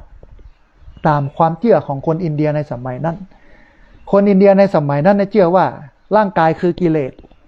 ถ้าทรมานร่างกายกิเลสมันจะเหือดแห้งอันนี้คือความเข้าใจของคนอินเดียในสมัยนั้นเมื่อปัญจวัคคีย์โดยเฉพาะโกณฑัญญะได้ทราบว่าเจ้าชายสิทธัตถะออกบวชก็เลยไปโตยเสาะหาปัญจวัคคีย์ที่เหลืออีก7 คนในสมัยนั้นเนี่ยตอนที่เจ้าชายสิทธัตถะเกิดใหม่เนี่ยเป็นหนุ่มที่สุดโลกและแหมทัดมาแหม29 ปีมันก็จะไปเหลืออันนักบวชที่เหลือได้ยังได้นะมันก็ตายกันหมดท่านผู้ฟัง บ่มีใครเหลือสักคนมีแต่ลูกแต่หลานเท่าอันก็เลยไปเสาะมาได้4 คนนะก็คือวัปปะคือพัทธิยะคือมหานามะแล้วก็อัสสชิ4 คนซึ่งเป็นลูกหลานของพราหมณ์ที่ไปทำนายดวงชะตาของเจ้าชายสิทธัตถะในสมัยนั้นนะฮะได้4 คนนี่มาออกโดยเสาะหาพระพุทธเจ้าเพื่อไปดูแลไปอุปถัมภ์อุปถากป้อนข้าวป้อนน้ำดูแลน้ำดื่มน้ำฉันซักผ้าซักครัวปัดกวาดเช็ดถูเพื่ออะไรเพื่อที่จะหวังว่าเมื่อเจ้าชายสิทธัตถะได้รู้ธรรมแล้วกลุ่มของตัวเก้า5 คนจะเป็นคนหูธรรมะกลุ่มแรกจากเจ้าชายสิทธัตถะหวังแบบนั้นและกันในขณะนั้นเนี่ยปัญจวัคคีย์ทั้ง5ก็เชื่อว่าการทรมานตนให้ลำบากนั้นมันเป็นทางแห่งการหลุดพ้นอันอื่นไม่ใช่ทางอัตตกิลมัฏฐานุโยคเนี่ยคือการปฏิบัติทรมานตนให้ลำบากเป็นทางหลุดพ้น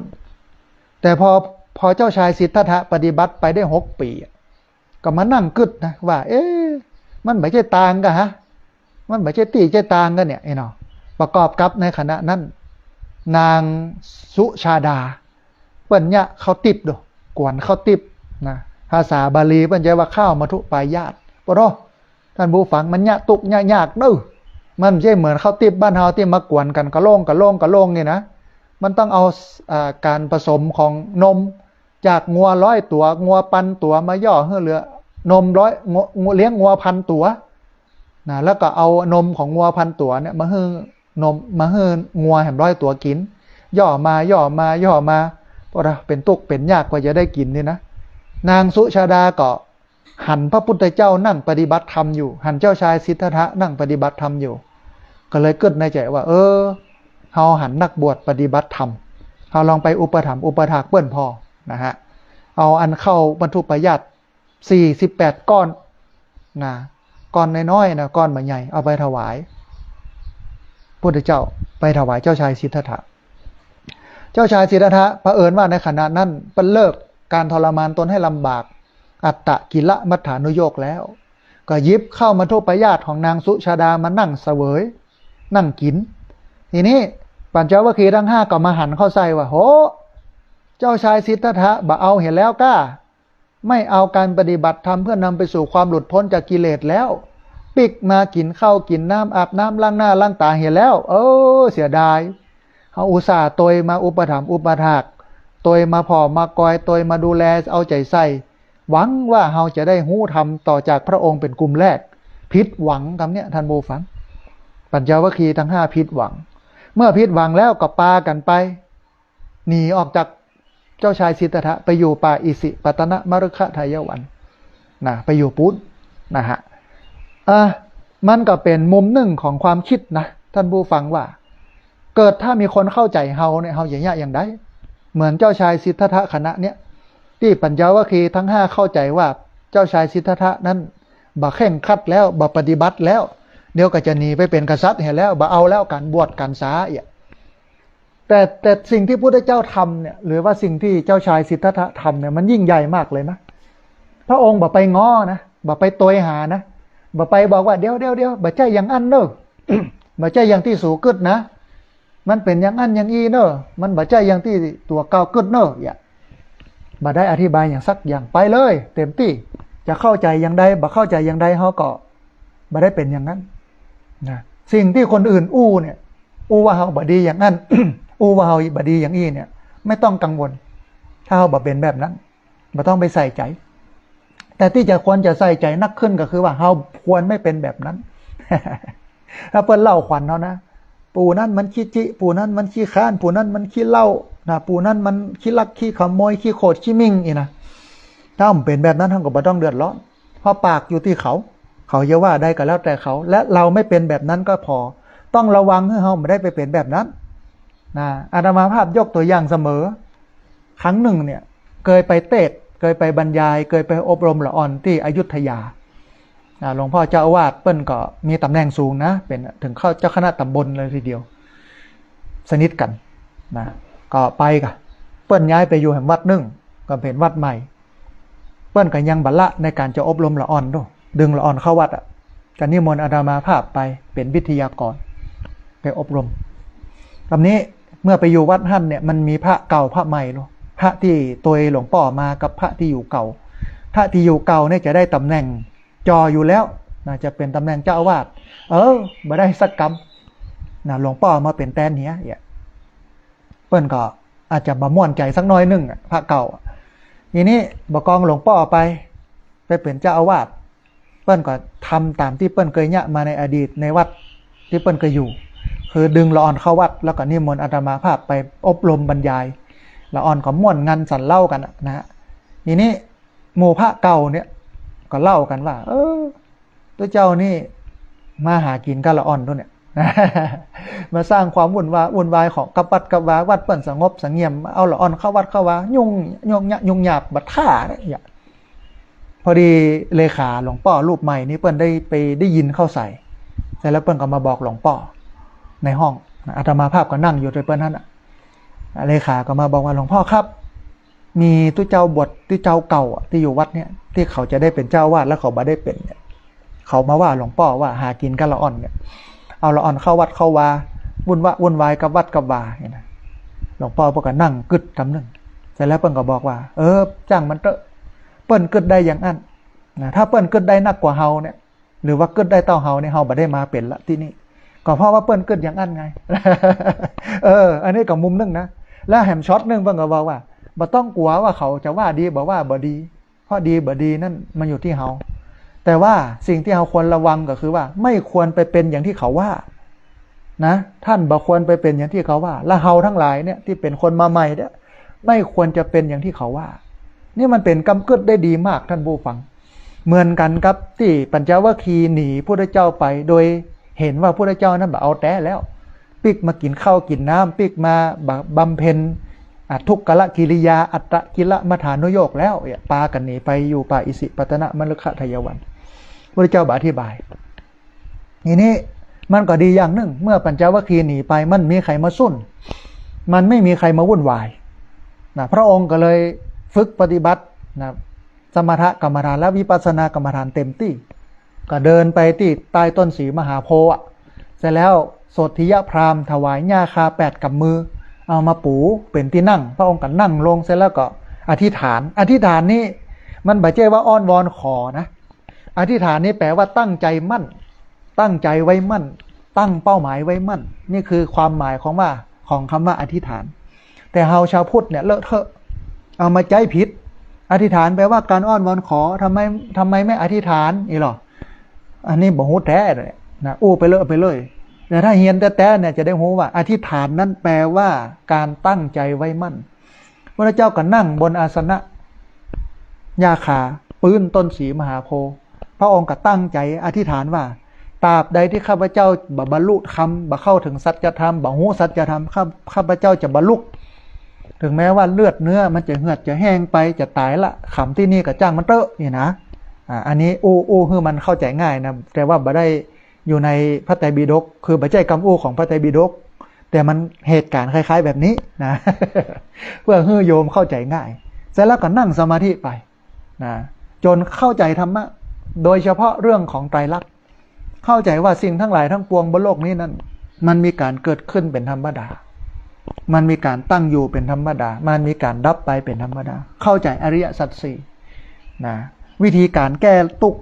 ดับตุกก็คือมรรค8ก็ย่อลงเหลือ3คือศีลสมาธิปัญญาเข้าใจอย่างนี้ก็บรรลุเป็นพระพุทธเจ้านะเมื่อบรรลุเป็นพระพุทธเจ้าแล้วก็มาเสวยวิมุตติสุขเหมือนที่เล่าให้ฟังตะกี้เบื้องต้นนั่งพอดอกบัว3เหล่านั่งกึดนั่งกอยว่าโอ้สิ่งที่เฮาหูนั้นมันยากนะแล้วก็จะเอาไปสอนคนกิเลสนาตัณหาหยาบเนี่ยโอ้ซ้ำยากกว่าเดิมแถมพระองค์ก็กึดแล้วก็ไปหั่นเข้าใส่ดอกบัว3เหล่ายังย้ำว่าดอกบัวไม่มี4เหล่าในพระไตรปิฎกนะดอกบัวมี3เหล่าบัวเหล่าแรกก็คือบัวที่มันพ้นน้ำไปแล้วบัวที่2ก็คือบัวที่มันอยู่ปริมน้ำบัวที่3ก็คือบัวที่มันอยู่ใต้น้ำไอปัทะปรมะบัวเหล่าที่4คืออยู่ใต้คนต้มเป็นอาหารของเต่าและปลาเนี่ยไม่มีในพระไตรปิฎกบ่มีครูบาอาจารย์เปิ้นเขียนขึ้นมาทีหลังเพราะว่ามนุษย์ทุกคนเมื่อเกิดมาเป็นมนุษย์แล้วมนุษย์ทุกคนมันมีศักยภาพในการพัฒนาตัวเองนะมีการพัฒนาตัวเองเสร็จแล้วพระองค์ตรัสรู้เกิดถึงอาจารย์2คนอาลาลกะดาบทอุทกะดาบทอันนั้นก็ตายไปแล้วเกิดถึงปัญจวัคคีย์ทั้ง5ปัญจวัคคีย์ทั้ง5ยังอยู่เฮ้ยที่เปิ้นหนีไปเพราะว่าเปิ้นบ่เข้าใจเฮาเพราะฉะนั้นเดี๋ยวเราจะไปโพธปัญจวัคคีย์ทั้ง5ที่ป่าอิสิปตนะมฤคทายวันพระพุทธเจ้าใช้เวลา11วันท่านผู้ฟังเดินทางเป็นระยะเวลา260กิโลจากที่พระองค์ตรัสรู้ไปหาป่าอิสิปตนะมฤคทายวันเนี่ยห่างกันประมาณ260กิโลใช้เวลาเตลไปเนี่ย11วันนะฮะจากอันไปหาปัญจวัคคีย์เนี่ยทีนี้เมื่อไปหาปัญจวัคคีย์เปิ้นตกลงกันหรอไปอยู่กันใหม่ๆฮะนะว่าเอาละเฮามาอยู่กันนี่เฮามาปฏิบัติกันนี่แล้วเนาะต่อไปนี่เฮาจะบัศรัทธาพระพุทธเจ้าแล้วนะบัศรัทธาเจ้าชายสิทธัตถะละหลายคนก็ถามว่าแล้วถ้าเปิ้นตัวมาหาเฮาแล้วเฮาอย่างเงี้ยได้แต่จ้างเปิ้นยังเปิ้นมาเฮาก็ทำเป็นบ่ฮู้บ่หันเนี่ยบ่ฮู้จักกันเองคนเปิ้นบ่เอาศีลบ่เอาธรรมแล้วโลเนี่ยสงสัยถ้าอยากศึกแล้วก็ปิกไปเป็นกษัตริย์ปุรกะอู้กันอย่างนี้หรออันแสดงว่าเฮาตกลงกันนี่ว่าอันจะบ่กราบบ่ไหว้จะบ่เอาของเอาครัวที่เปิ้นมานะปกติเนี่ยปัญจวัคคีย์เปิ้นเป็นคนดูแลอุปถัมภ์พระพุทธเจ้ามาถึงต้องล้างเท้ามาถึงต้องปดบาตรมาถึงต้องเจ็ดเท้าปู่ที่นั่งฮือนั่งเอาน้ำมาถวายอีกปัญจวัคคีย์ทั้ง5ก็ปรึกษากันว่าเฮาจะบ่ยะอย่างนั้นละเนาะ ถ้าเปิ้นมาเขาก็ทำเหมือนกับเปิ้นไม่มีในสายตาเหรอ ไม่อยู่ในสายตานะบกองพระเจ้าไปหาใช้เวลา11 วันน่ะท่านผู้ฟังเตียวไปนะ260 กิโลเมื่อไปถึงปุ๊บปัญจวัคคีย์ทั้ง5ก็ตกสะเปิ้งกับฮัลโหลมาแล้วเนี่ยเจ้าชายสิทธัตถะมาแล้วนี่นะก็นั่งแบบทำเป็นบ่สนใจนะฮะแต่บกองก็เดินเข้าไปแต้ๆเนี่ยท่านผู้ฟังไอ้ที่นัดกันไว้นะบ่ดูแลบ่อุปถัมภ์บ่อุปถากบ่เอาอันอาสนะมาปูฮื้อบ่เอาน้ำมาถวายบ่ปดบาทปดอย่างครัวของเปิ้นบ่เก็บบ่เคลียร์นะกลายเป็นว่าลืมไปหมดเสี่ยงนะกลายเป็นว่าเอาสนะมาปูนะเอาล้างทมล้างเท้านิมนต์มาน่อมมานั่งอย่างงี้นะเสร็จแล้วเจ้าชายสิทธัตถะก็พุทธเจ้าขออภัยพุทธเจ้ากันประทับนั่งเสร็จแล้วก็ตรัสว่าดูก่อนปัญจวัคคีย์ทั้งหลายบัดนี้เราตรัสรู้แล้วเดี๋ยวเราจะแสดงธรรมให้เธอปัญจวัคคีย์ทั้ง5บ่เชื่อมันจะไปตรัสรู้ได้อย่างไรกินข้าวก็กินมาแล้วกินข้าวมัทุปยาตนางสุชาดาปดท้อ48 ก้อนก่อนขี้ปุ่มปองมันเนี่ยไอ้หนอบ่เชื่อไอ้หนอพระเจ้าก็บอกว่าเราไม่เคยกล่าวคำนี้เพราะเราตรัสรู้แล้วเราเลยกล่าวมันก็เลยทำให้ปัญจวัคคีย์ได้กึดมันถ้าจะแต้เฮ้ยเสร็จแล้วก็นั่งยอบลงฟังพระเจ้าก็แสดงธรรมจักรกับปวัตตนสูตรที่จริงหัวใจของธรรมจักรกับปวัตตนสูตรเนี่ยมันอยู่ที่เรื่องของอริยสัจสี่อันเรื่องของเทวดาได้มาอนุโมทนาขึ้นสวรรค์ชั้นฟ้าเทวดาชั้นนั้นชั้นนี้นั่นอันนั้นมันเป็นเรื่องปีกย่อยบ่สำคัญแต่สิ่งสำคัญที่มันซ่อนอยู่ในธรรมจักรกับปวัตตนสูตรเนี่ยมัน2 เรื่องหลักๆเรื่องแรกถึงเรื่องการปฏิบัติธรรมที่เข่งล้ำไปนะบัจเจเข่งณปัจจุบันที่คนไทยทำอยู่นะมันต้องเข่งเหมือนอินเดียทำอยู่อัตตะกิละมัฏฐานุโยกบักกินข้าวกินน้ำยืนทรมานตนให้ลำบากนั่งนอนบนกองไฟนะยืนเอามือชูขึ้นเป็นปีเป็นเดือนบ่เอาออกเล็บบ่ตัดอย่างโมเนี้ยนะฮะอันนี้คืออัตตะกิละมัฏฐานุโยกการปฏิบัติตนให้ทรมานลำบากพระเจ้าก็ว่ามันบัจเจต่างแห่งความหลุดพ้นอย่างต่างหนึ่งคือกามสุขาริการุโยกการมกมุ่นอยู่ในกามนะก็คือการอันเหมือนชีวิตของชาวบ้านทุกวันเนี้ยนี่คือกามสุขาริการุโยกการนอนบนที่นอนหนานุ่มการกินข้าวตามใจตัวเองอันไหนลำอันไหนบ่ลำการใจชีวิตใจเครื่องหอมพอดนตรีร้องรำต่ำเต้นเอกอันนี้มันเป็นการเป็นห้องว่าอันกามสุขาริการุโยกการมกมุ่นอยู่ในกามมันก็ไม่ใช่เป็นต่างแต่เพก็คือมัชฌิมาปฏิปทาการปฏิบัติตามทางสายกลางคืออริยมรรคมีองค์8เป็นทางแห่งการหลุดพ้นพระองค์ก็ไล่ไปสัมมาทิฏฐิคือความคิดที่มันถูกต้องสัมมาสังกัปปะการดำริชอบสัมมาวาจาชอบการงานชอบสัมมาสติสัมมาสมาธิว่าไปนี่คือหลักการในการเข้าถึงความหลุดพ้นจากความทุกข์ต้องปฏิบัติตามอริยมรรคมีองค์8ย่อลงเหลือ3คือศีลสมาธิปัญญาปัญจวัคคีย์ทั้ง5นั่งฟังท่านผู้ฟังคนแรกที่เข้าใจในธรรมที่พระพุทธเจ้าแสดงคือโกณฑัญญะเข้าใจว่าโอ้ปดเท่ามันเป่งมันแจ้งมันใสเฮ้ยเข้าใจแจ่มแจ้งเลยสาธุผมขอบวชในพุทธศาสนาครับขอเป็นตัวเจ้ารูปแรกนะขณะที่ฟังอยู่เนี่ยพระองค์อัญญาโกณฑัญญะเนี่ยได้บรรลุเป็นพระอริยบุคคลชั้นโสดาบันเพราะอริยบุคคลนั้นมี4 จำพวกนะโสดาบันสกิทาคาอนาคาและอรหันต์นะฮะอันโกณฑัญญะบรรลุเป็นพระอริยบุคคลชั้นโสดาบันขอบวชเลยเป็นตัวเจ้ารูปแรกในวันพวกนี้คือวันอาสาฬบูชาเนี่ยมันก็เลยเป็นวันที่มีพระรัตนตรัยคือพระพุทธคือพระธรรมคือพระสงฆ์ครบพร้อม3 ประการนะแล้วก็เป็นวันที่พระเจ้าแสดงพระธรรมเทศนากันแรกขึ้นในโลกคือธรรมจักรกับปวัตตนสูตรและเกิดพระสังฆรัตนะคือโกณฑัญญะขอบวชรูปแรกก็คือมีพระรัตนตรัยครบ3 ประการในวันนี้ในวันพรุ่งนี้คือวันอาสาฬหบูชาหลังจากนั้นปัญจวัคคีย์เห็น4 คนก็คือวัปปะพัทธิยะมหานามะอาสชิก็เข้าใจตามเป็นอริยบุคคลชั้นโสดาบันนะและแห่งวันหนึ่งหรือต่อจากนั้นพระเจ้าก็แสดงธรรมที่มันสำคัญที่สุด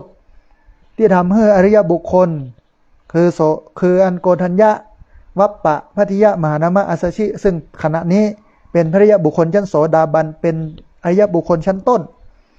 บรรลุถึงความเป็นพระอรหันต์โดยการแสดงธรรมะที่ชื่อว่าอนัตตลักขณสูตรระสูตรที่พูดถึงความไม่มีตัวไม่มีตนอู้ถึงเรื่องของการปล่อยวางการบ่มีตัวบ่มีตนเพราะการเข้าถึงธรรมของพระพุทธเจ้าสูงสุดก็คือการปล่อยวางไม่มีตัวไม่มีตนละตัวตนเข้าถึงความหลุดพ้นเมื่อทิ้งการยึดถือว่าเป็นตัวเราว่าเป็นของเราเนี่ยความสุขมันก็เกิดมันก็เข้าถึงนิพพานได้ปัญจวัคคีย์ทั้ง5หลังจากที่เป็นพระอริยบุคคลชั้นโสดาบันโดยการฟังธรรมะที่ชื่อว่าธรรมจักรกับปวัตตนสูตรแล้วเป็นอริยบุคคลหมดแล้วจบธรรมจักรกับปวัตตนสูตรปุ๊บพระอริยบุคคลทั้งหมดเป็นพระโสดาบันอริยบุคคลชั้นโสดาบันมีความพร้อมในการจะเข้าใจธรรมะลึกซึ้งละพระเจ้าก็แสดงธรรมะที่ลึกซึ้งที่สุดที่เรียกว่าอนัตตลักขณสูตรพระสูตรที่ว่าด้วยความไม่มีตัวไม่มีตนพระสูตรที่ว่าด้วยความไม่ใช่ตัวไม่ใช่ตนฟังแล้วปุ๊บปัญจวัคคีย์ทั้ง5ก็บรรลุเป็นพระอรหันต์อันนี้คือวันอาสาฬหบูชาความสำคัญของมันอยู่ตรงนี้ท่านผู้ฟังถ้าฟังตั้งแต่ต้นนะเราก็จะหันว่าเนี่ยมันบ่ใช่มีวิเศษวิโสมันบ่มีอิทธิฤทธิปาฏิหาริย์ดลบันดาลใดๆถ้าเรามาเจาะเอาหลักธรรมจริงๆของพุทธศาสนาเนี่ยมันจะหันเป็นขั้นเป็นตอนเป็นเป็นอย่างเป็นเรื่องแต่ถึงวันนี้เราไปมัวเป็นหลงกับสิ่งศักดิ์สิทธิ์อิทธิฤทธิปาฏิหาริย์ดลบันดาลเสกเป่าเลอะเทอะมันต้องมามองตรงนี้มองตรงกลางนี้ตัดออกเลยอิทธิฤทธิปาฏิหาริย์ดลบันดาลแล้วจะเห็นหลักธรรมเป็นอย่างเป็นขั้นเป็นตอนเป็นเรื่องเป็นราวมันถึงจะเข้าใจได้มันถึงจะเข้าถึงธรรมะของพระพุทธเจ้าได้ถึงวันนี้เราไปติดเนี่ยพุทธศาสนาเป็นศาสนาที่ลึกซึ้งนะแต่ไม่ลึกลับคนถึงวันเนี่ยมันลึกลับนะแต่มันไม่ลึกซึ้งมันชอบสิ่งลึกลับซับซ้อนอย่างพระจันทร์พระอาทิตย์ทรงกฎมันประสาทแล้วนะอันนั้นมันเป็นเรื่องปกติของแดดของฝนของฟ้าของดินมันจะไปอัศจรรย์พันลึกอะไรอย่างแล้วถามว่าแล้วมันทรงกฎแล้วมันอย่างไรมันอยากให้เฮารวยขึ้นกะ มันอยากให้เฮานั้นชีวิตดีขึ้นอีกมันไม่ได้เกี่ยวอย่างกันสักอย่างเพราะอย่างดีชั่วอยู่ที่ตัวทำสูงต่ำอยู่ที่ทำตัวอยู่ที่เพศนะฮะหลายคนก็ไปทำพิธีสปะสเปดไปแก้กรรมแก้เวรโน่นนี่นั่นเลอะเทอะกรรมเวรเป็นเรื่องการกระทำของบุคคลนะทำบ่ดีกับละเหียบ่ต้องทำมันทำดีแล้วก็ทำดียิ่งขึ้นนี่คือแก้กรรมของแท้จะไปนอนในร่องหรอเปิ่นจักผ้าบางสกุลหรอนะไปเนี่ยสปะสเปดมันเสียสตังค์มันเลอะเทอะนะนี่คือสิ่งที่ถูกต้องเนี่ยอันไหนที่มันเป็นความชั่วก็ละทิ้งเสียอันไหนที่เป็นความดีแล้วทำอยู่แล้วก็ทำให้มันดียิ่งขึ้นอันนี้คือการแก้กรรมมันต้องไปทำพิธีอย่างให้มันเสียสตังค์แล้วนะเพราะฉะนั้นชาวพุทธต้องเป็นคนที่รู้เป็นคนที่ตื่นเป็นคนที่เบิกบานเพราะว่าพุทธะแปลว่าหูตื่นเบิกบานมันต้องหูมันต้องตื่นเบิกบานพระเจ้าแสดงธรรมเนี่ยเวลาพระเจ้าแสดงธรรมเนี่ยธรรมะที่พระเจ้าแสดงนั้นมันเหมือนกับเปิดไฟในที่มืดจุดไฟในที่มืดนะเปิดของในที่ปิดนะฮะเปิดไฟจุดไฟในที่มืดเปิดของในที่ปิดหงายของที่คว่ำมันมี3อย่าง1จุดไฟในที่มืดเปิดของในที่ปิดหงายของที่คว่ำคือเขาเข้าใจธรรมะของพระเจ้าอย่างแจ่มแจ้งก็เลยเกิดเป็นพุทธะก็คือหูก็คือตื่นก็คือเบิกบานแต่ถึงวันนี้เขารับโลกไปหลงไหลในไสยศาสตร์ปูจาตมปูจาเตียนสืบชะตาทำพิธีนั่นพิธีนี้สะเดาะเคราะห์ฮับจบมันเลอะเทอะมันไม่ใช่พุทธนะพุทธแท้อยู่ตรงนี้นะฮะแล้วเวลาเราฟังธรรมะของพระเจ้ากุเตือนเนี่ยมันก็จะทำให้เราหูตื่นเบิกบานย้อนไปแห่งกรรมหนึ่งมีพระรูปหนึ่งซึ่งเป็นคนหู้จักกันตอนนี้เพิ่นเป็นพระเถระเป็นพระมหาปรริญญาเอกก็คือปรริญญาธรรม7 8 9เนาะปรริญญาเอก7 8 9ปรริญญาต้นเนี่ยปรริญญาตรีเนี่ยก็คือประโยค1 2 3 4มั้งนะ1 2 3 4 5 6เนี่ยเป็นปรริญญาธรรมโท7 8 9เนี่ยเป็นปรริญญาธรรมเอกเปิ้นเป็นปรริญญาธรรมเอกประโยค7นะสมัยตะก้อนเนี่ยเปิ้นใจชีวิตวัยรุ่นแอวกินเล่นเป็นเด็กแว้นเหรอซ่อมรถเครื่องแอวแว้นไปกินเหล้าไปเสพยาไป ใจเข็มเฮโรอีนสมัยนั้นมันเฮโรอีนใจเข็มฉีดเข้าไปในเส้นเลือดเอาเฮโรอีนเข้าไปในเส้นเลือดเปิ้นก็โดนยับเข้าไปติดคอกที่สถานพินิจนะออกคอกมาเฮียนก็บ่จบแอวเล่นม่วนงันท้ายที่สุดได้มาบวชสมัยนั้นอาตมาภาพเป็นเนนน้อยหรอไม่ใช่เป็นเนนน้อยเนนใหญ่พอสมควรละเฮียนปริญญาตรีในปีหนึ่งอายุ19นะฮะกับปะเปิ้นถึงวันนี้อยู่ด้วยกันนะเปิ้นก็เติบโตไปตามเส้นทางแล้วเปิ้นอู้กำหนึ่งนะว่าเนี่ยผมก็มานั่งกึดนะว่าผมทำไมบ่ฮู้จักธรรมะของพระพุทธเจ้าตั้งแต่สมัยหนุ่มตอนนั้นถ้าผมฮู้จักธรรมะของพระพุทธเจ้าในสมัยที่ผมเป็นคนหนุ่มตอนนั้นเนี่ยนะผมคงบ่ได้เป็นอย่างนี้ผมคงจะไปไกลกว่านี้ปันอี้ได้เป็นเจ้าคุณแล้วเนี่ยปันอี้ได้เป็นใหญ่เป็นโตแล้วก็เพราะว่าเฮาบ่ฮู้ไงเฮาบ่เข้าใจในธรรมะของพระพุทธเจ้าในตอนนั้นไงเฮาก็เลยไปแอวไปเล่นบ่กองานผมมาบวชผมมานั่งอ่านหนังสือโหอันมีคนสอนเรื่องอี้เลยกะเรื่องของทิศหกเรื่องของศีลสมาธิปัญญาเรื่องของความขยันหมั่นเพียรเนาะอุอากาสะเป็นคนที่ขยันหารักษาไว้ใกล้บัณฑิตเลี้ยงชีวิตเหมาะสมเพิ่นสอนอย่างอี้ตัวกันเนี่ยนี่พระพุทธเจ้าสอนอย่างอี้เลยกะนี่เนาะเพิ่นก็เลยบอกว่าโอ้ถ้าฮู้อย่างอี้ตั้งแต่สำเมินนะเฮาบ่หายแล้วเนี่ยเฮาบ่ลึกเนี่ยอันนี้เฮามาฮู้บ้านปลายมาปะผ้าห่มใกล้แจ้งนี่เนาะเพิ่นว่าอย่างนั้นนะแต่ก็ยังดีที่ปลาตัวเฮาเข้ามาถึงจุดนี้ได้ดีกว่าเฮาไปเห็นเส้นต่างนึงคือกินเหล้าเมายาแอลเล่นติดยาเสพติดไปยุ่งกับอบายมุขไปอยู่กับอบายมุขนี่คืออัศจรรย์ในคำสอนของพระพุทธเจ้ามันเปลี่ยนชีวิตคนท่านผู้ฟังใครที่ปฏิบัติตามเนี่ยศึกษาและปฏิบัติตามเนี่ยมันทำให้คนนั้นเปลี่ยนชีวิตนะปรับชีวิตปรุงชีวิตขึ้นนะฮะคนที่ถึงวันเนี่ยเฮามันผิดระบบวัฒนธรรมประเพณีพิธีกรรมอย่างต่างๆมันจัดเฮาออกไปจากคำสอนติ๊กๆไปกินเหล้าเมายาไปบุบหูตีตาไปพิษลูกพิษเมียกันทุกงานเวลาจัดงานที่มันมีงานพุทธเนี่ยนะแทนที่จะส่งเสริมให้คนมีศีลมีธรรมนักขึ้นกลายเป็นว่าดึงคนออกจากศีลธรรมนี่คือสิ่งที่มันผิดเพราะฉะนั้นเฮาเป็นชาวพุทธเฮาก็จะต้องมาดึงคนเข้ามาอยู่ในระบบเพระบบที่คนมีศีลมีธรรมเพให้คนเข้าใจธรรมะเพเหตุนี้เวลางานบุญต่างๆที่อาตมาภาพจัดที่พักสงฆ์สถาบันธรรมาภิวัตรเลยไม่มีดนตรีเลยบ่มีเหล้ามียาสักอย่างก็คนเป็น 2,000 คนท่านผู้ฟังเกือบ 2,000 คนมาหล่อเตียนกันในวันที่20เดือนที่แล้วเดือนมิถุนายน20มิถุนายนเหล้ามีสักยศบุหรี่มีสักเบ้ามีคณะ2คณะซอละอ่อนของท่านอาจารย์เสน่ห์กาหลงนะคนก็ม่วนนั่งสงบนิ่งเย็นสบายฟังตุเจ้าไปห่วมกันกินกันตานไปเนี่ยคือพุทธแท้มันอยู่อย่างนี้แล้วถึงวันนี้เฮาดึงออกเอากิเลสตัวเองเข้าว่าจัดงานต้องได้เงินมันมองไปเรื่องพุทธแล้วมันผิดระบบมันก็เลยทำให้คนเสื่อมศีลธรรมนะเพราะฉะนั้นต้องเอากรรมของหลวงพ่อพุทธทาสมาว่าศีลธรรมไม่กลับมาโลกาจะวินาศมันต้องดึงคนให้มามีศีลมีธรรมมันถึงจะดีเอาละท่านผู้ฟังขณะนี้ท่านผู้ฟังกำลังติดตามรับฟังรายการธรรมาภิวัตรอันเป็นรายการวิทยุเพื่อการเผยแผ่พระพุทธศาสนาส่งเสริมการศึกษาและพัฒนาสังคมรายการนี้รับผิดชอบโดยอาตมาภาพระสาธิตธีระปัญโยประธานมูลนิธิธีระปัญโยตั้งอยู่ณที่พักสงฆ์สถาบันธรรมาภิวัตรบ้านศพเตินตำบลศพปาดอำเภอแม่เมาะจังหวัดลำปางรายการนี้ออกอากาศทุกวันอังคารในเวลา5 ไปจนถึง7 โมงเมื่อเจ้าผ่านทางสถานีวิทยุในเครือข่ายสถานีวิทยุคลื่นสีขาวเพื่อชาวประชาซึ่ง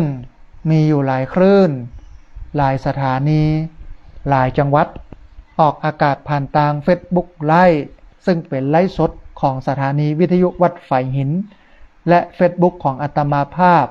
พระสาธิตธีระปัญโยบันทึกเทปเอาไปออกอากาศผ่านทางสถานีวิทยุเพื่อการศึกษาและพัฒนาอาชีพ Radio Network FM 99.50 เมกะเฮิรตซ์ของวิทยาลัยเทคนิคกฟผแม่เมาะทุกวันศุกร์ในเวลา 8 โมงเมื่อเจ้าเป็นต้นไป และเอาไปออกผ่านทางเพจของมูลนิธิธีระปัญโยซึ่งท่านผู้ฟังสามารถไปติดตามรับฟังย้อนหลังไปก๊อปปี้ลิงก์ไปคัดลอกลิงก์เอาไปส่งเอาไปแชร์ให้กับญาติธรรมทั้งหลาย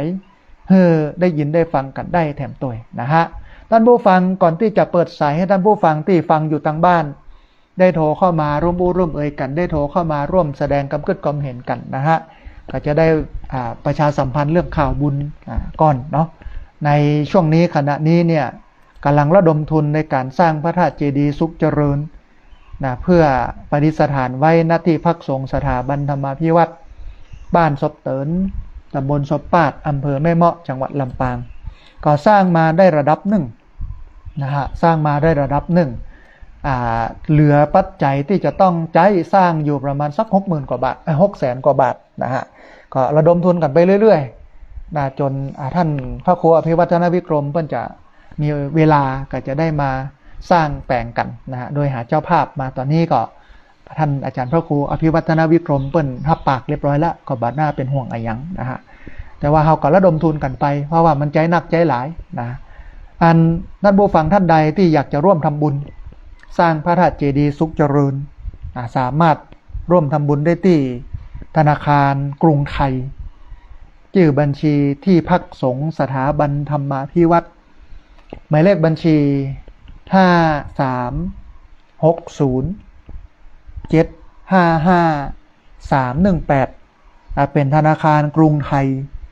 ชื่อบัญชีที่พักสงฆ์สถาบันธรรมาภิวัตรหมายเลขบัญชี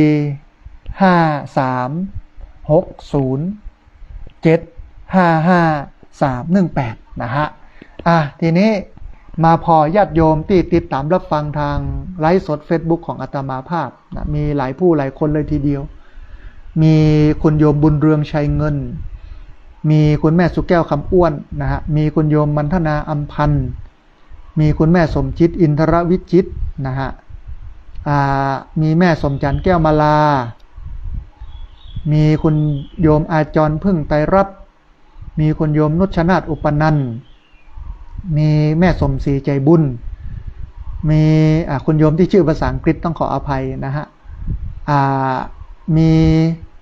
ญาติโยมเนาะที่ติดตามรับฟังกันมีพระคุณเจ้านะฮะพระอาจารย์สันติสุขวัดบ้านตุ่งที่ตำบลหัวเสือนะอำเภอแม่ทะนะฮะมีคุณแม่ทองดาอินตะนะฮะนักเรียนโรงเรียนผู้สูงอายุต้องอนุโมทนาบุญโดยมีแม่เพนกาฟังมีแม่สวรักษ์อภิวงศ์เนาะมีแม่กิมลันดวงสว่างมีคุณโยมนิทเนศนะสวรรยาทีนะฮะมีคุณโยมสลินทิพย์บุญเลิศมีแม่เทียนแก้วหนองยางนะแม่เทียนแก้วหนองยางมีท่านอาจารย์พระครูสุธีปริยัตยาพรกราบถวายความเคารพท่านอาจารย์พระครูด้วยนะครับที่ฟังอยู่ปากช่องโคราชนะฮะมีคุณแม่อุไรวันมีคุณแม่อุไรกันกองมีคุณหมอรอนใจกันทานะคุณหมอรอนฟังจากแม่ฮ่องสอนจังหวัดแม่ฮ่องสอนต้องอนุโมทนาบุญกับคุณหมอรอนด้วยนะฮะมีคุณโยมที่ชื่อเป็นภาษาอังกฤษต้องขออภัยนะมีคุณโยมชุติการรอดพยัญชนะที่ฟังเป็นประจำนะฮะมีคุณโยมอนงเพียรศิลป์มีคุณแม่ฟองจันทร์แก้วมูลนักเรียนโรงเรียนผู้สูงอายุนะที่ติดตามรับฟังมีคุณโยมประนอมเปี้ยสายนะพี่น้องบ้านปงแต้นตำบลจังเหนืออำเภอแม่เมาะจังหวัดลำปางมีว่าที่ร้อยตรีนาวินเชื้อน้อยนะคุณพ่อของสสเพียวสสชนธานีเชื้อน้อยนะอนุโมทนาบุญตัวนะฮะมีแม่คำนวณกำลังแข็งมีคุณโยมบุญมากมรญาตินะฮะแล้วก็มีลุงหนานสุชาตินะฟังจากจังหวัดแม่ฮ่องสอนนะต้องอนุโมทนาบุญและหลายคนที่ไม่ได้เอ่ยนามเพราะว่าชื่อเป็นภาษาอังกฤษนะฮะเอาละท่านผู้ฟังตอนนี้ได้เวลาเปิดสายท่านผู้ฟังที่ฟังอยู่ทางบ้านจะได้โทรเข้ามาร่วมเอ่ยกันจะได้โทรเข้ามาร่วมแสดงความคิดความเห็นกันเช็คสัญญาณชัดบ่ชัดอย่างใดนะแจ้งข่าวเรื่องฝนเรื่องฟ้าตัวนะฮะเรียนเชิญเจริญพรท่านผู้ฟังเด้อที่เบอร์064 125 4122เบอร์064 1254122เรียนเชิญเจริญพรได้โทรเข้ามาร่วมร่วมเอ่ยกันโทรเข้ามาร่วมแสดงกับกึศความเห็นกันเวลาญาติโยมโทรเข้ามาฮือหลีวิทยุน้อยนึ่งอยู่ห่างจากวิทยุฟังตังโทรศัพท์เอานะพอดีมีสายเข้ามาสายแรกฮับสายนี้ก่อนเปิ้ลจะว่าอย่างใดพ้องนะเจริญพรโอ้สาธุแม่เพนคนสู้ชีวิตนอกสายนี้โยมแม่เพนฟังสัญญาณเป็นได้พ้องชัดเจนบ่ชัดเจนอย่างใดห้วยตองซักชัดเจนเนาะแม่เนาะอนุโมทนาบุญกับแม่เพนที่ติดตามรับฟังบ่ละบ่ลืมกันเนอะ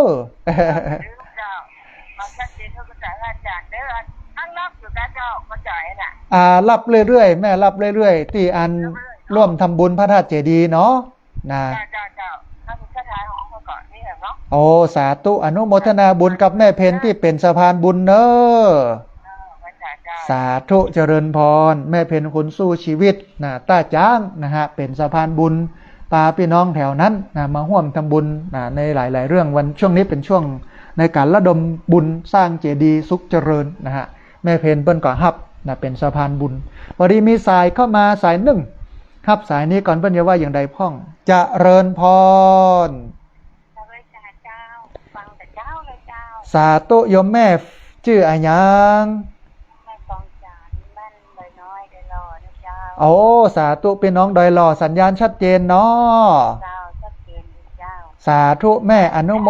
ท่านมาจุดประกายแม่นึงตาลทามแล้วก็อันได้ยินท่านว่าอันปุ้นตาลเตียนเล่มน้อยก็ได้แม่จะเอาเล่มน้อยไปอย่าเอาทูบไปโชยแล้วก็จะตาลไฟแช็กแล้วก็เอาอย่างก็ยังมองเนาะที่ปุ้นอาศัยถูกเอาอันเนี้ยดีที่สุดแล้วถ้าตาลเตียนเล่มใหญ่ใครก็มาตาลเต็มบ่ได้ใจโยมแม่โอ้สาธุสาธุแม่เจริญพรสาธุนะโยมแม่จากโดยหล่อเว้นว่าอาตมาภาพไปจุดปากไข่เฮเปิ้ลนะเปิ้ลจะเอาเตียนเล่มน้อยแล้วก็ทูบแล้วก็ไฟแช็กแล้วก็ยามองที่เปิ้ลจุดทูบเทียนเพราะว่าทุกเจ้าเปิ้ลทำวัดถึงวันลูกนะถ้าเอาเตียนเล่มใหญ่ไปเนี่ยมันดีมันได้แต่ว่า1มันเสี่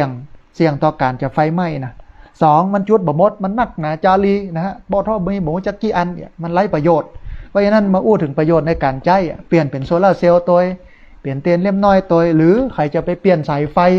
ในวัดนะห้องกุฏิหลังนี้เปลี่ยนเนี่ยมันก็ได้ประโยชน์หลายนะมันต้องกึดถึงเรื่องนี้นะฮะพอดีมีสายเข้ามาสายหนึ่งครับสายนี้ก่อนเปิ้ลจะว่าอย่างใดพ้องนะฮะเจริญพรการไปสาเจ้าอาจารย์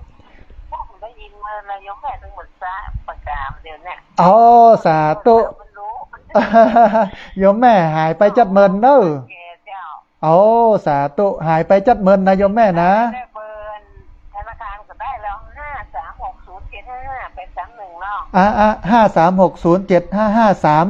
5360755318โยมแม่536075นะแล้วก็318สาธุบ้านห้วยการเป็นได้พ่องฝนตกพ่องก่อแม่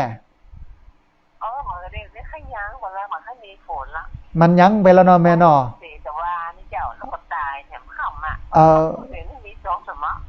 บ่เป็นยังธรรมดาเกิดแก่เจ็บตาย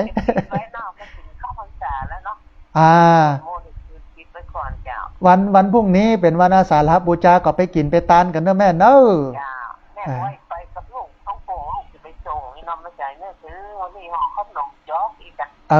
ดีมันม่วนนะหน้าเข้าพรรษาเนี่ยนะเนาะซื้อมันจะห่อคนเดียวเลยเนาะโอ้ดีแม่ดีอย่ามันได้ทำกับตินกับมืออนุโมทนาบุญแม่เนอะเจ้าเป็นกำลังใจและดีใจและทุกสาธุเจ้าต่อให้สาธุเจริญพรสายที่3มาจากบ้านห้วยการบ้านห้องละปูนนะฮะโยมแม่ฟังประจำแต่หายไปนะหลังๆแกบอกว่าวิทยุบดีแต่ตอนนี้ชัดแล้วพี่น้องเนอะเรียนเชิญเจริญพรที่เบอร์064 125 4122เบอร์064 125 4122พอดีมีสายเข้ามาสายหนึ่งฮับสายนี้ก่อนเปิ้ลอย่าว่าอย่าใดพ้องเจริญพร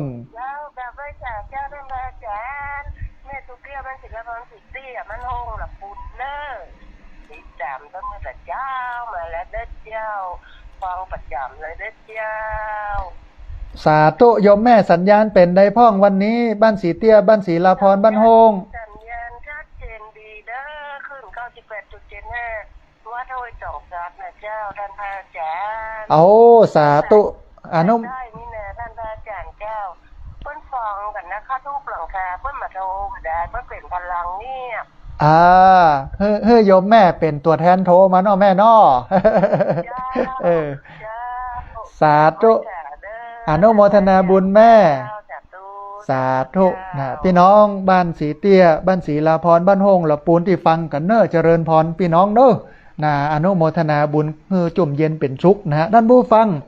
เวลาเหลือแหมนักยนต์หลายนาที30 นาทีเรียนเชิญเจริญพรที่เบอร์0641254122เบอร์0641254122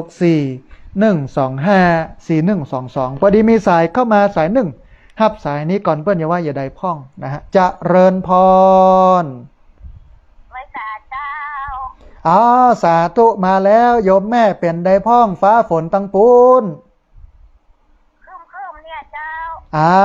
หัวอันบ้านตุ้งฝายเนาะแม่นอบ้านตาทอกตุ้งฝายเนาะนะแม่น้อยบ้านตาทอกตุ้งฝายฝนซึมเนาะแม่นอโอ้สาธุสัญญาณเสียงเป็นได้พ่องแม่สัญญาณเสียงเป็นได้พ่องชัดเจนดีกอชัดเจนดีเจ้าของวัดบรรพตสถิตเนาะแม่เนาะนะเอาวันพรุ่งนี้เป็นวันอาสาฬหปูจาเนอกินตาลกันเนอถ้าไปได้ก็ไปบ่ได้ก็ส่งใจไปเนอแม่เนอเดี๋ยวนี้แม่จะตามครับวันนี้เจ้าเอาสาธุอนุโมทนาบุญบละตาลบละกินกันเนาะแม่เนาะแม่ดาตะวามาแล้วเอาสาธุอนุโมทนาบุญโยมแม่น้อยนะบ้านตาโทกตุ้งฝายอำเภอเมืองลำปางบุญรักษาเนอะแม่เนอะแม่ขอบอกให้สบายนะท่านแต่ใจนี่เต็มร้อยเนาะแม่เนาะแม่เต็มร้อยแล้วไปยังไปบ่ได้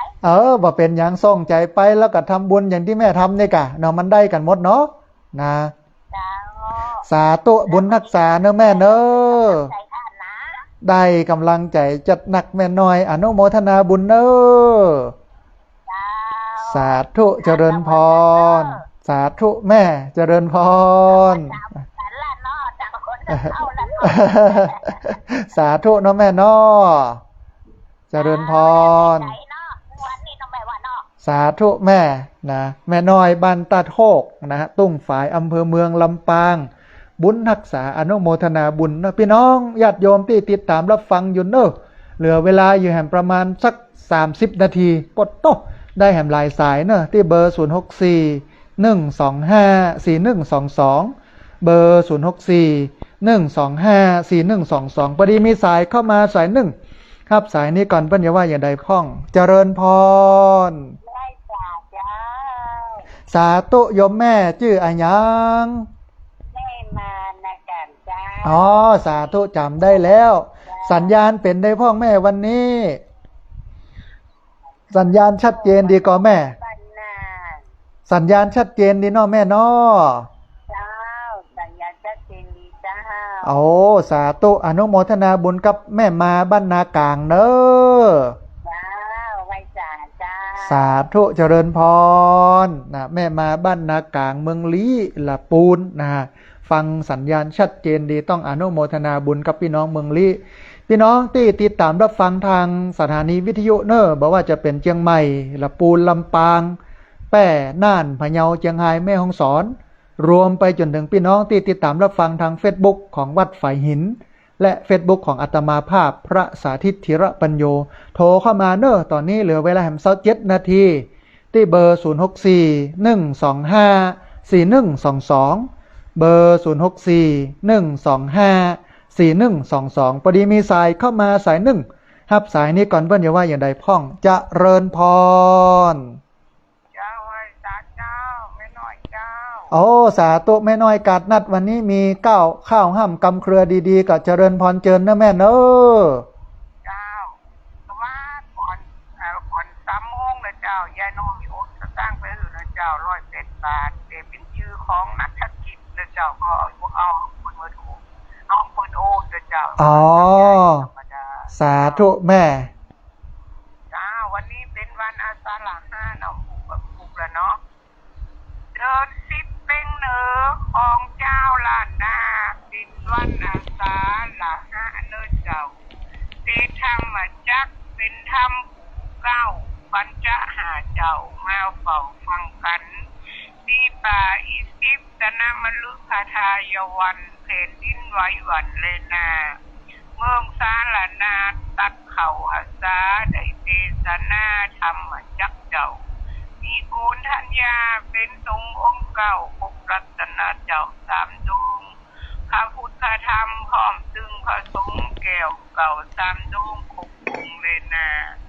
อาสาฬหะวันเข่าอาสาขอปีนิกามาตัดเป็นมีการงานใดก็ควรจะยุดอาสาเป็นเบิดในปีเข้ามาโสดมนต์กันตลอดปีถ้าหากใครมีเวลากันเจ้าโสดมนต์กันไว้ยิ่งใจหนุ่มเฒ่าเป็นปิดบุญเจ้าเนินนายเจ้าคือว่าเป็นวันเป็นบุญนี่คือกำโยงเข่าของพระอุปคุตก็คือกำโยงเข่าพระพุทธเจ้าเนาะเอาทิรัตนานั่งออกเอามาหาเอาพุทธะให้ร่างเขาใส่เจ้ามีกำโยงเข่าทำมาหาอุปคุตเจ้าไหว้สัจเจ้า สาธุโยมแม่เจริญพรนะแม่น้อยกัดนัดนะเก้าห่ำกำเครือเรื่องวันอาสาฬหปูจาเป็นดีมวดดีงานต้องอนุโมทนาบุญกับแม่น้อยกัดนัดเนอะท่านผู้ฟังเวลาพอที่จะเหลืออยู่เนอะเรียนเชิญเจริญพรที่เบอร์064 125 4122เบอร์064 125 4122พอดีมีสายเข้ามาสายหนึ่งเดี๋ยวฮับสายนี้ก่อนเพิ่นจะว่าอย่าได้พ่องนะฮะเจริญพร จากพระสารเจ้าพระอาจารย์ สาธุแม่เทียนแก้วหนองยางเนาะ เจ้า โอนสตางค์ไปแล้วเจ้า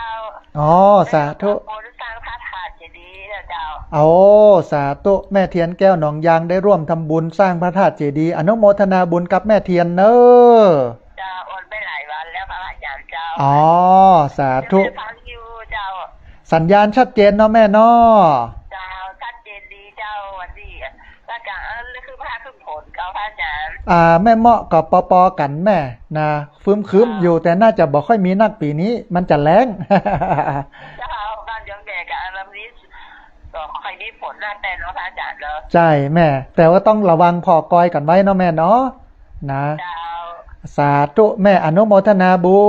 ญ เจ้ากลับไปศาลเด้อเป็นกำลังใจให้พระอาจารย์ สาธุเจริญพรได้กำลังใจจัดหนักเจริญพร เจ้าสาธุเจ้า สาธุนะแม่เทียนแก้วหนองยางได้มาร่วมทำบุญ สร้างพระธาตุเจดีย์นะต้องอนุโมทนาบุญแล้วก็แม่น้อยกัดนัดนะตะกี้นะฮะแต่คืนเปิ้นโอนมานะคือเวลาโอนเข้าบัญชีเนี่ยของที่พักสงฆ์เนี่ยมันแบบปรากฏชื่อ แล้วก็มันบัดได้ขึ้นป้าน้องว่ามันไม่ได้ส่งข้อความมาพระอาจารย์บัดได้เห็น ต้องเอาบัญชีไปปรับถึงจะหู ถึงจะหูเดี๋ยวจะปรับระบบใหม่ อาจจะใช้บัญชีที่มันโชว์มาว่าไผ่โอนมาต้องได้อย่างใดเดี๋ยววันหลังก็ใช้ระบบนี้แต่ว่าถ้าเป็นบัญชีที่พักสงฆ์นี่มันบ่ได้นะฮะพอดีมีสายเข้ามาสายหนึ่งครับสายนี้ก่อนเปิ้ลจะว่าอย่างใดพ่องนะฮะเจริญพร ยังไม่จัดเจ้าพระอาจารย์รอบสองอาจารย์นะเจ้า สาธุโยมแม่ ได้บอกกำยมแมนตั้งไปอย่างก็ไฟหินชัดเจนนะเจ้า โอ้สัญญาณของวัดไฟหินมาถึง ยังไม่ไหลไปเจออย่างว่าสันสนิทดีใจ สาธุวัดไฟหินไปถึงบ้านห้วยการเลยเนาะแม่เนาะ เจ้าชัดเจนดีแล้วก็ขอเอามาอันนี้เด้อสักโพสเด้อ ได้เลยแม่ได้เลย เวลามีอยู่นอก ปอได้แม่ปอได้ เจ้าเพราะว่ากุศลผลบุญมาได้ลบลี้จะห่มปกเก้าทุกคนเป็นเกินไกลฟ้ามหากุศลเป็นสภาวโยธีข้ามน้ำกว้างบุญกินบุญตามที่เราได้สร้างเป็นจงนำตาจงซักจงแดนันตคับที่พระพุทธเจ้าออกไปจะเป็นข้าวทิพย์น้ำทิพย์ปัจจัยดีตัวออกไปจากนี้และจากหน้าเป็นหอที่มาลองที่ข้าปลาสลาทุกไว้ปลาตัวหลวงตั้งแต่น้ำตื้นประมุนแต่น้อยจิ๋วไงตัวใหญ่แท้น้ำไหลจังหูถูกใจตายพอสลอกใน ได้หันได้หูได้อู้ได้เขียนได้รับได้เย็นนิสัยเองอ้างได้ใช้ปัญญาประบาดสันสร้างกินต่างๆเหมือนรถเอาของไปกินอยู่สิ่งก็พูดชุดจริตชู้เฉลีถึงจนอยากไร้จูรังในตะสีวังความดีสุขไว้แต่หน้าชู้ไว้แต่หน้าเจ้า สาธุเจริญพรสาธุสาธุอนุโมทนาบุญกับโยมแม่บ้านห้วยการบ้านโฮงละปูนเอาเก้าข้าวห่ำกำเครือดีๆมาอู้ให้กันฟังนะฮะท่านผู้ฟังเวลาเหลือแฮมอยู่ประมาณ21 นาทีเนอะเรียนเชิญเจริญพรได้ที่เบอร์0641254122เบอร์0641254122เรียนเชิญเจริญพรได้โทรเข้ามาร่วมบูร่วมเอ่ยกันโทรเข้ามาร่วมแสดงกับกึศความเห็นกันพอดีมีสายเข้ามาสายหนึ่งครับสายนี้ก่อนเปิ้ลจะว่าอย่างใดพ่องนะฮะเจริญพ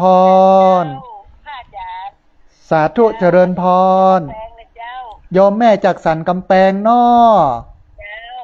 โยมแม่ชื่ออะไรยังก็ชื่ออะไรยังก็โยมแม่พงษ์เจริญแก้วเนอะสาธุสัญญาณเป็นได้พ่องสันกำแพงโยมแม่ชัดเจนดีก่ออยากจะร่วมสร้างเงินพระเจดีย์เจ้าอ๋อสาธุเดี๋ยวสักกรรมโยมแม่โทรมาจากหลังรายการเนอะแม่เนอะเดี๋ยวโยมแม่โทรมาหลังรายการเนอะถ้าจบสาธุถ้าจบรายการแล้วโยมแม่โทรเข้ามากำเนอะสาธุแม่เจริญพรสาธุอ๋อเดี๋ยวสักกรรมจะบอกในรายการเนอะแม่เนอะสาธุโยมแม่นะอนุโมทนาบุญกับโยมแม่เนอะเดี๋ยวรอหลังรายการโทรมาเนอะสาธุสาธุเจริญพรพอดีเสียงมันก้องไปนะฮะคือเวลาญาติโยมโทรเข้ามาเนี่ยให้เราฟังทางโทรศัพท์แล้วก็หลีเสียงวิทยุให้เบาที่สุดอยู่ห่างๆแล้วก็ฟังทางโทรศัพท์สัญญาณมันจะชัดมากเลยแต่ถ้าโยมไปฟังทางวิทยุเนี่ยมันจะสะท้อนนะสัญญาณมันจะบ่ชัดนะฮะโยมแม่สันกำแพงตะกี้เดี๋ยวโทรมาใหม่เนอะจะได้บอกหมายเลขบัญชีแล้วก็อาจจะได้อู้เอ่ยกันนะฮะพอดีมีสายเข้ามาแหมสายหนึ่งครับสายนี้ก่อนเปิ้ลจะว่าอย่างใดพ่องนะจะเริญพรอ๋อสาธุแม่สุแก้วคำอ้วนสารปีเจียงใหม่เนาะสัญญาณเป็นได้พ่องแม่ชัดเจนดีก่ออ๋อตะกี้พอดีหันตะกี้ในอันไลฟ์ของเฟซของอันไลน์เนี่ยมันหมุนติ้วๆเองนะก็เกิดในใจว่าคงจะดับไปสักกำหนึ่งแต่ตอนนี้ชัดเจนแล้วเนาะแม่เนาะเจริญสาธุแม่ฝนเคาะฝนไผ่แล้วมาครบถ่ายแล้วนะตอนนี้เริ่มดีขึ้นแล้วแม่เหลือแฮมฉีดยาแฮม2 เข็มแม่แฮมประมาณวันที่4เนี่ยจะจบละ20 กว่าเข็มอะฉีดนะแต่ตอนนี้ก็เหลือ2 เข็มก่อนโอเคละแผลก็แห้งหมดละเอาผ้าปันแผลออกแล้วโยมแม่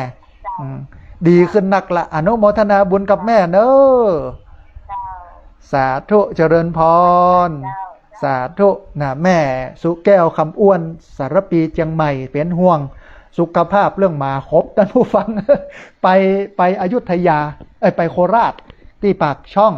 ไปถึงพุ่น8 โมงเสร็จแล้วก็ลงไปส่งน้ำแล้วก็จะมาฉันเข้าแล้วก็จะนอนพักอีกเพราะว่าเดินใช้เวลาในการนั่งรถ10 ชั่วโมง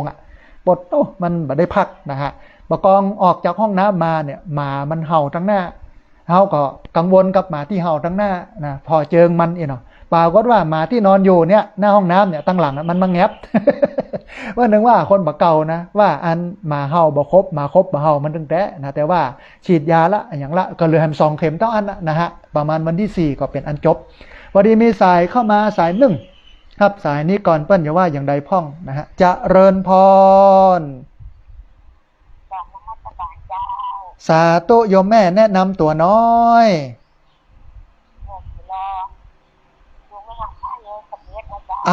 สาธุจำได้แล้วลูกศิษย์ท่านอาจารย์พระครูนะวัดแม่ห้องไคร้น้องสัญญาณเป็นได้พ่องแม่ชัดเจนดีเนาะบ้านแม่ห้องไคร้เปิ้นฟังกันนักกันลายอยู่ก้า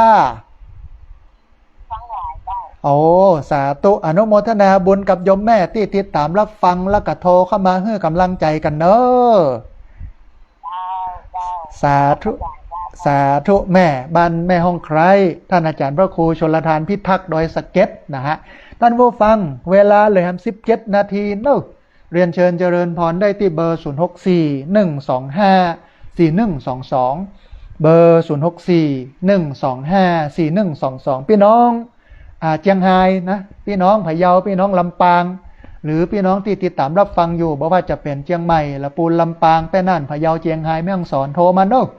ที่เบอร์ 0641254122 เบอร์ 0641254122 พอดีมีสายเข้ามาสายหนึ่งลดไปแล้วมีสายที่บ่ได้รับสายตอนนี้อยู่33สายนะฮะญาติโยมคงโทรเข้ามาแล้วบ่ติดโทรเข้ามาใหม่เนอะที่เบอร์ 0641254122 พอดีมีสายเข้ามาสายหนึ่งรับสายนี้ก่อนปัญญาว่าอย่างใดพ่องจะเริญพรเอาสาธุมาแล้วแม่จันเรือนใสเวียงตะการสันปะตองเชียงใหม่เจริญพรแม่จะโอนวันพุธเนอทำบุญเจดีย์นะเอาสาธุใดแม่พร้อมเมื่อใดโอนเมื่อนั้นบ่ได้ฟังบ่ได้รีบน่าใจจุ่มใจเย็นทำบุญวันเข้าพรรษาพอดีนะจับกันพอดีเนาะแม่เนาะนะอันเป็นใดพ้องแม่ตังปูนฟ้าฝนเป็นใดพ้อง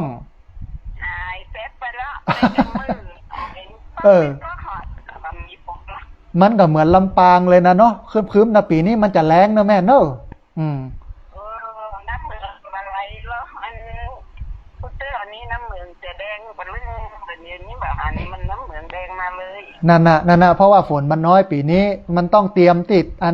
ฝนน้ำปนห้องว่าเตรียมมะองมะเอิงไว้เตรียมเซฟน้ำไว้เพราะว่ามันจะแรงแม่อันนี้โยแรงจะมาแม่นละบนแรงไปถึงพุ่นนะปีหน้าพุ่นเลยนะแม่ต้องเตรียมตั๋ว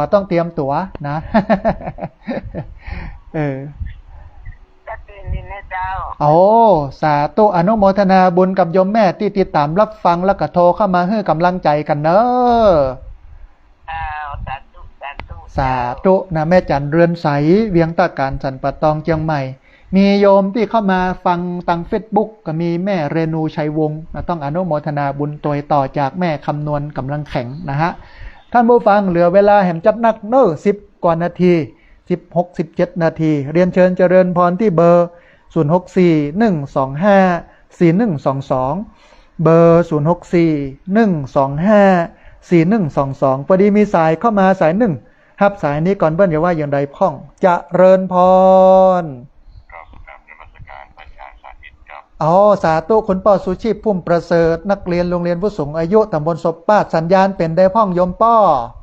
ครับก็ใช้สูตรเก่าแล้วครับก็สายไปก็ฟังได้อยู่ครับปอชัดเจนเนาะป้อเนาะนะสาธุเราเรียนกันอีกครั้งหนึ่งวันที่5 สิงหาเนอะป้อเนอะสาธุเจริญพรนะคุณป้อสุชีพพุ่มประเสริฐนะนักเรียนโรงเรียนผู้สูงอายุตำบลศพป้าอำเภอแม่เมาะจังหวัดลำปางท่านผู้ฟังเวลาพอที่จะมีเหลืออยู่ประมาณสัก16-15 นาทีเรียนเชิญเจริญพรได้ที่เบอร์ 0641254122 เบอร์ 0641254122 เรียนเชิญเจริญพรได้โทรเข้ามาร่วมบุร่วมเอ่ยกันโทรเข้ามาร่วมแสดงกับความเห็นกันวันนี้หลายคนก็เตรียมขนมข้าวต้มแล้วกันนะเตรียมขนมจ๊อกเตรียมข้าวต้มกล้วยนะเตรียมกับข้าวกับป่าเพราะว่าวันพรุ่งนี้นั้นเป็นวันพระวันสำคัญทางด้านพุทธศาสนาคือวันอาสาฬหบูชาที่พักสงฆ์สถาบันธรรมาภิวัตรจะเริ่มทำบุญวันพรุ่งนี้อาสาฬหบูชา8 โมงตรงใส่บาตรนะเสร็จแล้วก็มาจุดเทียนธูปบูชาพระรัตนตรัยไหว้พระหับศีลฟังธรรมถวายสังฆทานนั่งสมาธินะ9 โมงไม่เจ้าจบสิ้นนะบ่เกินนั้นนะฮะเพราะว่าเข้าใจว่าโยมเปิ้นมีการมีงานนักหลายรอหน้าอยู่บางวัดปดโอ้10 โมงยังบ่แล้วเตื้อ10 โมงเกิงยังบ่แล้วเตื้อมันก็บ่ได้เป็นอันทำการทำงานมันต้องประยุกต์เป็นห้องว่าประยุกต์เอาเวลาให้มันเป็นประโยชน์คนรวยเนี่ยสิ่งที่สำคัญที่สุดของเปิ้นนะคือเวลาท่านผู้ฟังเขาเนี่ยบ่ลองต้องแต่งไปวันๆเขาก็ม่วนไปวันๆแต่ว่าที่พักสงฆ์สถาบันธรรมาภิวัตรเนี่ย8 โมงถึง 9 โมงเป็นอันจบแล้วก็แม่แรง1 ทุ่มถึง 2 ทุ่มเป็นอันจบเพราะฉะนั้นพี่น้องชาวพุทธเฮาเนอะ วันพรุ่งนี้เป็นวันสำคัญก็เรียนเชิญเจริญพรได้มาร่วมทำบุญกันพอดีมีสายเข้ามาแหมสายหนึ่งครับสายนี้ก่อนเปิ้ลอย่าว่าอย่างใดพ้องนะฮะจะเริญพรเจ้าไหว้พระเจ้าตะกี้มันได้ว่ากำจุกเขาก็พูดว่ามันจบนะเจ้าเพราะว่ามันเลือเวลาทำวันเดียวนะมันสมมติกาลาเดียวนะเจ้าเนาะเจ้ายายก็ว่ามันสิบนะเจ้าอิมังโอทนาพิทะทานังสิกขาหาราสานังมหาอุปกุตะเทรังสักกัจจังเตมาตุเตมาตุติยัมปิอิมังโอทนาพิทะทานังสิกขาหาราสานังมหาอุปกุตะเทรังสักกัจจังเตมาตุเตมาตติยัมปิอิมังโอทนาพิทะทานังสิกขาหาราสานังมหาอุปกุตะเทรังสักกัจจังเตมาตุเตมาตุคารตังอัฏฐายะอิตายะสุขายะยาวันปานะสังวัตตันโนกำยงเขาของพระพุทธเจ้าเตเฮาอธิรัตนานังของมหาพุทธอธิรักษ์เด่นนะเจ้าแล้วก็มีกำยงเขาของพระพุทธเจ้าตะกี้ที่ยายว่าโอจะตั้งไป108 บาทเพื่อทำบุญเจดีย์นะเจ้าสาธุสาธุอนุโมทนาบุญกับแม่น้อยกัดนัดนะที่มาแจ้งถึงเรื่องของการโยงเข้าบาตรพระอุปคุตนะฮะมีคุณแม่ศรีวรรณมณีวงศ์นะบ้านศพเตินนะเข้ามาฟังทาง Facebook ต้องอนุโมทนาบุญแม่ตุ๋ยนะฮะเวลาเหลือประมาณ10 นาทีท่านผู้ฟัง10 นาทีนะเรียนเชิญเจริญพรที่เบอร์0641254122เบอร์0641254122นะตะกี้อู้ค้างไว้ว่าวันพรุ่งนี้เป็นวันอาสาฬหบูชานะญาติโยมวันนี้ก็เตรียมขนมข้าวต้มเนาะวันพรุ่งนี้เจ้าก็ไปวัดไปวากันมีหลายวัดนะที่เปิดให้ญาติโยมมานอนวัดมาปฏิบัติธรรมมาเดินจงกรมนั่งสมาธิเนาะมันก็เป็นบรรยากาศเหมือนบะเก่าอ่ะสมัยบะเก่านะมันเป็นยุคเกษตรกรรมคนมีการมีงานที่มันเป็นระบบมันก็มีเวลาว่างเสร็จแล้วก็เข้าวัดกันนะมานอนวัดนอนวามาฝึกตัวเก่าคนมานอนวัดเนี่ยคือคนฝึกตัวเก่าเช่นเฮานอนบ้านเฮามีพัดลมเมื่อเดี๋ยวนี้ทันสมัยมีแอร์นะมีเครื่องนอนหมอนมุ้งสบายแต่วัดลำบากมันก็มาฝึกให้เกิดความลำบากนะเกิดการปล่อยวางเนี่ยนี่คือระบบของมันวันนี้มีสายเข้ามาสายหนึ่งครับสายนี้ก่อนเพื่อนจะว่าอย่างใดพ้องนะฮะจะเริญพรนมัสการครับผมแฟนพันธุ์แท้ครับ อ๋อสาธุคนโยมจากอำเภอแม่ริมจังหวัดเชียงใหม่เนาะครับผมจากจังหวัดแม่ริมครับสาธุสัญญาณเป็นได้พ้องวันนี้ชัดเจนดีกว่าคุณโยมแถวดังไทยครับหน้าเอาขึ้น104วัดไปครับหน้าโอ้สาธุอนุโมทนาบุญกับญาติโยมที่ติดตามรับฟังโทรเข้ามาให้กำลังใจบละบลืมเนอะดีครับหน้าดีมากเลยครับหน้าพอเข้าใจอยู่เนาะโยมเนาะครับเข้าใจแจ้งเลยครับหน้าโอ้สาธุสาธุอนุโมทนาบุญจะไปละไปลืมกันเนอะโอ้ผมฟังท่านตลอดเลยครับหน้าสาธุชื่นใจอนุโมทนาบุญส่วนภัยตอนนี้ใหญ่ขึ้นเรื่อยๆยมนอออกเรื่อยๆเดี๋ยวยังไม่ได้ตัดหญ้าเตือวันเนี้ยจะตัดกันแล้ว ตัดหญ้ากันนะมันเป็นห่มเป็นเงาเนาะอนุโมทนาบุญกับโยมเนอะสาธุจะได้กำลังใจจัดนักอนุโมทนาบุญสาธุคุณโยมจากอำเภอแม่ริมจังหวัดเชียงใหม่โทรเข้ามาให้กำลังใจกันต้องอนุโมทนาบุญจัดนักนะฮะท่านผู้ฟังเวลาเหลือประมาณ6 นาทีเนอะเรียนเชิญเจริญพรได้ที่เบอร์0641254122เบอร์0641254122เรียนเชิญเจริญพรได้โทรเข้ามาร่วมบุญร่วมเอ่ยกันได้โทรเข้ามาร่วมแสดงกับความเห็นกันนะฮะท่านใดที่อยากจะร่วมทำบุญสร้างพระธาตุเจดีย์เนาะเดี๋ยวเฮาจดหมายเลขบัญชีไว้กำหนึ่งก็ได้นะฮะเป็นธนาคารกรุงไทยเนาะชื่อบัญชีที่พักสงฆ์สถาบันธรรมาภิวัตรหมายเลขบัญชี5360755318นะเป็นธนาคารกรุงไทยชื่อบัญชีที่พักสงฆ์สถาบันธรรมาภิวัตรหมายเลขบัญชี5360755318 0860755318นะฮะพอดีมีสายเข้ามาสายหนึ่งเดี๋ยวครับสายนี้ก่อนเปิ้ลจะว่าอย่างใดพ่องนะฮะเจริญพรสาธุคนโยมฟังจากตังใด